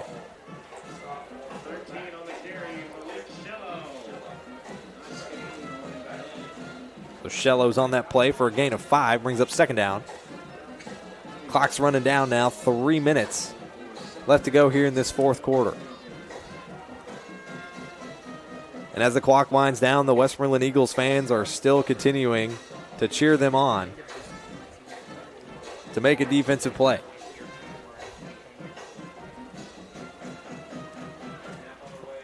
Looks like 2nd and 5 here on the way for the Gators. They're running down as much clock as they can. 2:30 now left on the game clock. Here's a snap. If they can get a first down, they can all but seal it. Off to the right side on the run play. Nearly gets to the first. Might have broke the plane. It's going to come up just short. That's number 13, Malik Shello, once again. The freshman getting some quality efforts in here with a 4-yard gain. So already seeing some younger guys here coming in towards the end in these last 2.5 minutes, getting some quality reps, and not only that, showing that they've got what it takes to play at this level. Perfect timing, because he is running excellent right now. He's running almost as well as the other two. That entire returning, starting offensive line has truly been a benefit to this Gators team and helping a freshman get some quality reps here in the closing 2 minutes of this game. 26-6 your score, with the Gators on top of the Eagles. They're going to rush the tempo here. Malik Shello moves off to the right hip of Wyatt. Here's the snap. Hands it off. It's going to run up the middle. The freshman had plenty of space to breathe, but I think he lost the football. It's possible that Westmoreland may have picked it up here, unless they're going to call him down. You see it there on your screen as they stand up. It looks like Westmoreland's going to recover the football. And we have now flipped things back the other way with a minute 13 left. And there's that inexperience, Hamp. You talk about getting quality reps, but now Westmoreland's going to have another opportunity here on the offensive side. Yep, and 061 was ready to go on ahead and get it. Got to jump on the opportunities when you can. That was a sophomore on the play for the Eagles who managed to haul that one in. So young player capitalizing on another young player's mistakes as we get a timeout called by Westmoreland with a minute 13 left here in game time. When they get back to action, it'll be 1st and 10 for the Eagles. And beat the heat with the big summer sale at Don Franklin Kia. For a limited time, get up to $5,500 off MSRP on select 2025 Sportage models, or get up to $10,000 off MSRP on select 2025 Sorrento models. Plus, Don Franklin's 10-year unlimited mile powertrain coverage is available for certified pre-owned makes and models. With dealerships all across the Bluegrass, our trusted family is here to serve all of your auto needs, Kentucky. Hurry into Don Franklin Kia, driven by family. welcome you back here to Greenwood High School, where the Gators lead 26-6 with a minute 13 left in regulation. You just saw a turnover there off a short run from Malik Shello that would have translated into a first down. He broke the plane, lost the football on the fumble. It was number 61, Braylon Huffins, for Westmoreland Eagles, that recovered the football, and now it's a fresh set of downs, a 1st and 10 for the Eagles here late in the going. Minute 13 in regulation. Here's the handoff. Looks like it's Freeman. He's going to have his right side, but a quick pounce on the play by Benjamin Chaffin.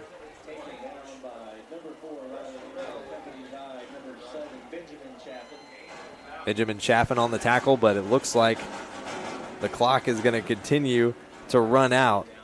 Here with 50 seconds left, the clock is running down. And Westmoreland may be just looking for an opportunity at one big play, see if they can get something off to put some points on the board before this one runs out the opportunities. 35 seconds left in regulation. Gators lead 26-6. Here's the Eagles on the snap. Handoff once again, heading up the right side. He is scooped backwards by a Gators defender. That is Kenron Coleman, the senior, who scoops him up and just spins him right back around to prevent him from getting that first down. It brings up 3rd and 4. 10 seconds now on the clock, basically 11. It's 10.9. They may move some time back onto the clock after that dead ball. Coleman said, no way, we're not going to let you get any more. No momentum at all. Looks like there may have been some kind of offsetting penalties on either side. Either way, it makes it 3rd down, but actually, no. It's going to be on the Gators, and that'll bring another set of first downs brought to you by the Blowout Co. Here with 11 seconds left in the game. Eagles still with an opportunity potentially to get a big play and score here, but the clock has been signaled to continue running. It's counting down the final 5 seconds, and this will run out the clock of regulation and give the Gators their first win, and it's at home. How could it be any more sweet than right here in the swamp for week 1 of football in South Central Kentucky? The home Gators win the Cole Lumber Bowl game number 2 with a final score of 26-6 over the Westmoreland, Tennessee Eagles. Hamp, there was a lot of back and forth, a little bit of rustiness. Yes. A little bit of excitement, a lot of big moments. But I think you got to be pretty excited if you're this Greenwood team, especially after what you saw tonight. Oh, yeah. The fans should be happy. The coaches should be happy. Of course, there's stuff to work on. There's always stuff to work on to get better. But tonight, showing what they had and the type of grit, if they continue to play like this and get better each week, make it their goal to get better each week, there's no telling where they would be. And you could see these great shots, whether it be from up top the press box or down below on the field. This coverage, we are so glad we were able to bring it to you tonight, and we've still got plenty of post-game coverage to talk about just after this. And with that, we're going to step aside, and we'll be right back to talk about those moments. And we're glad you've tuned in, whether it's over the radio waves or the live stream, that you're tuned in to the Don Franklin Bowling Green Kia Game of the Week here on the 7 Mountain Sports Network. At Morgantown Bank and Trust, a home equity line of credit offers you flexible access to the value in your home. With 5.99% introductory interest rate for the first 6 months, all the cash you need is right under your roof. Call today. When you bundle home and auto, life can be easier. You choose coverage that makes sense for you, at a price that's right for you, and a local State Farm agent who's there for you. Call State Farm agent Will Coker in Bowling Green today. We know getting your car serviced isn't exactly your favorite thing to do. That's why we don't treat it like it's just another job. You want it done fast without cutting corners. We get it right the first time. You've got places to be. So we move like your schedule depends on it, because it does. Clear communication, no surprises. Trust goes further than miles. Toyota of Bowling Green. We make servicing your vehicle simple.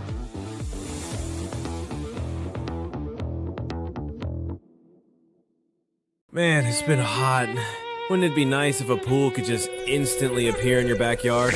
During the entire month of August, Aqualand can install your pool as soon as tomorrow. That's right. Splash in a flash. Pool speed ahead only at Aqualand. Imagine a summer where your backyard becomes your favorite destination. With 40 years of pool perfection under our belt, you can trust Aqualand to bring your vision to life. Visit aqualandfun.com or stop by Aqualand on Campbell Lane and get inspired. With State Farm Home Insurance, you can get the help you need from a local agent if things get complicated, and from our easy-to-use app whenever you need it. Call State Farm agent Will Coker in Bowling Green today. At Morgantown Bank and Trust, a home equity line of credit offers you flexible access to the value in your home. With 5.99% introductory interest rate for the first 6 months, all the cash you need is right under your roof. Call today.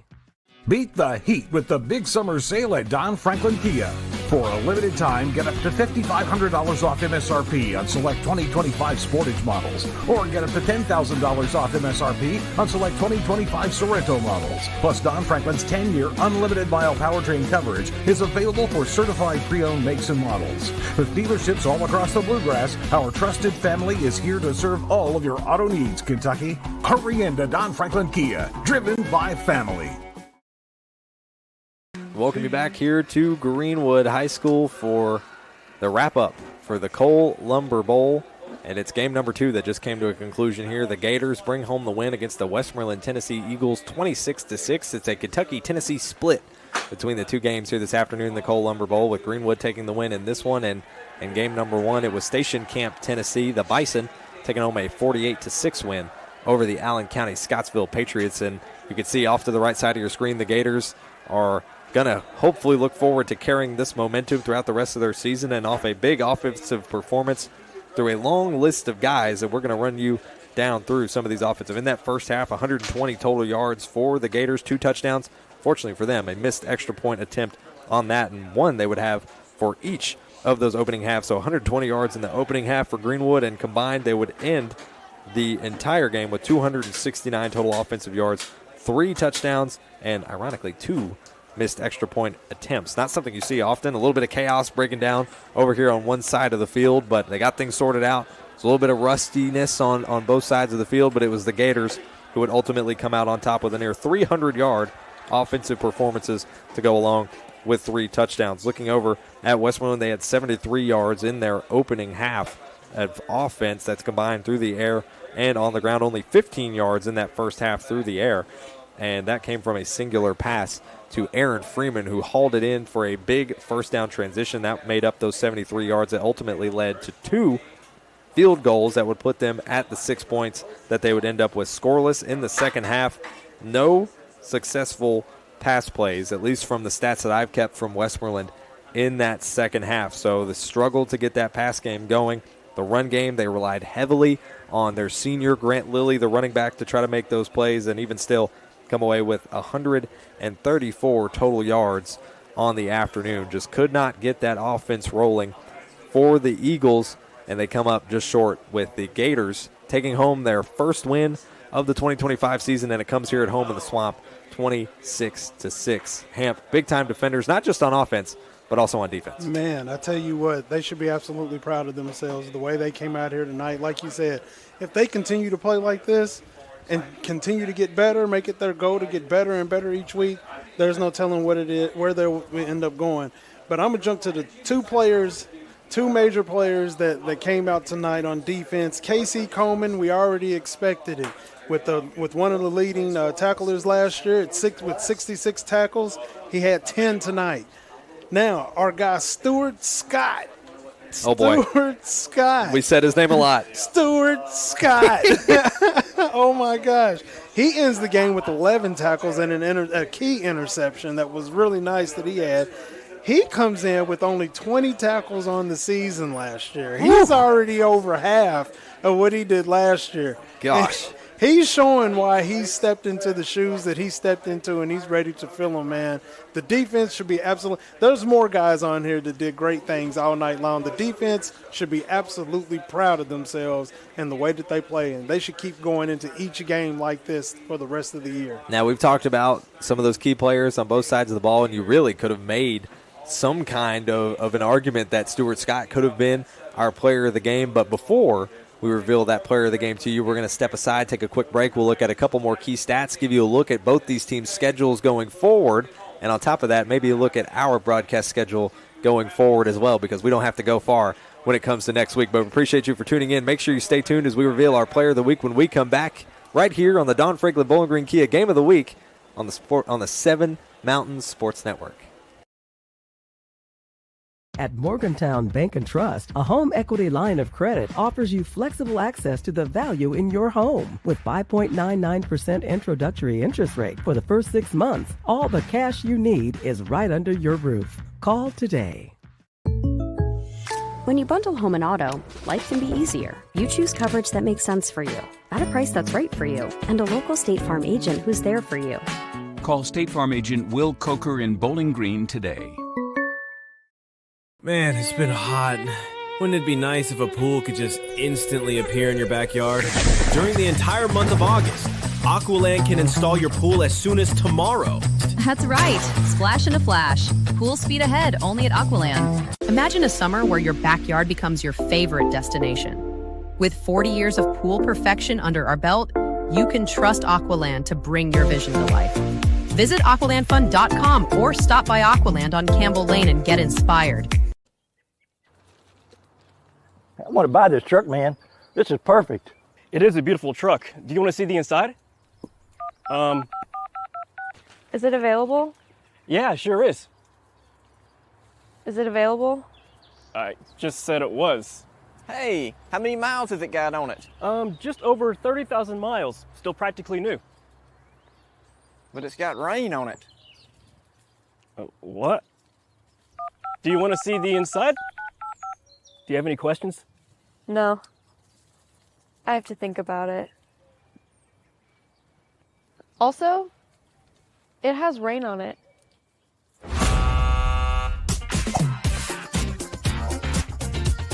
Selling your car shouldn't be a pain. Bring your vehicle out to Toyota Bowling Green and we'll make sure you get taken care of.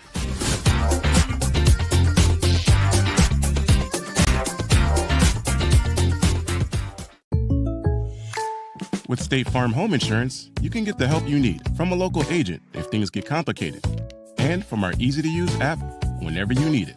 Call State Farm agent Will Coker in Bowling Green today. At Morgantown Bank and Trust, a home equity line of credit offers you flexible access to the value in your home. With 5.99% introductory interest rate for the first 6 months, all the cash you need is right under your roof. Call today. Beat the heat with the big summer sale at Don Franklin Kia.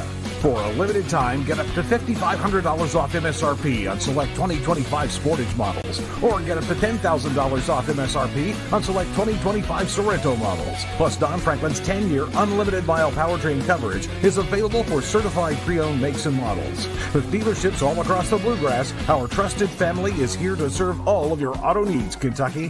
Hurry into Don Franklin Kia, driven by family. Welcome you back here to the 7 Mountain Sports Network, live from Greenwood High School. Whether you're listening over the radio waves or whether you're watching on the live stream, we appreciate you for joining us tonight. And it's time for us to announce our player of the game, brought to you by Warren RACC and NCTC. And tonight's player of the game, brought to you by Warren RACC and NCTC, is none other than Greenwood's Davis Cheney, because he proved that, as you can see on your screen, you can have your ice cream and eat it too, just like at Cheney's Dairy Barn, just right down the road. We might have to get some of that, if only they were open a little bit later. Man. But Davis Cheney, 2 touchdowns this afternoon, and according to our numbers, 114 rushing yards on the night. One of those with a 65-yard run that would take him all the way to a house for a touchdown that would seal the deal for the Gators this afternoon. What a performance from that young man. But just like you said, lots of different players, especially on defense. Stuart Scott had a great play as well. You see a couple of looks here from our Toyota Bowling Green replay. Just put on the Jets. It was like he was out for a Sunday cruise. I mean, who was going to catch him? He was taking it easy, like Sunday morning. I'm telling you, they played well, played absolutely well. They should be very proud of themselves tonight. Go in, get a good night's sleep, watch film on Monday. They deserve a Monday film. And that is Davis Cheney, our player of the game, brought to you by Warren RECC and NCTC. And as we take a couple of looks at some other scores currently around the region, we still got some games going on around here, courtesy at Barron County, Southwestern Pulaski and Barron. At the end of the third, Barron leads 12-0 over Southwestern Pulaski. And then between Jackson and Clinton, a final score of 42-32. And at the half, Hart County playing at Logan County, they lead 15-7 at the half. And once again, we want to give a huge shout out to Davis Cheney, our player of the game, brought to you by Warren RECC and NCTC. For your high-speed internet needs, choose NCTC, powered by Warren RECC. It's fast, reliable service with a hometown touch. Davis Chaney is tonight's player of the game, 2 touchdowns and 114 offensive yards. What more could you say as Greenwood takes home the win, 26-6. Hamp, any final thoughts? Man, I'm just excited that we've gotten started, and it's now time. It's that time of year, and it's here.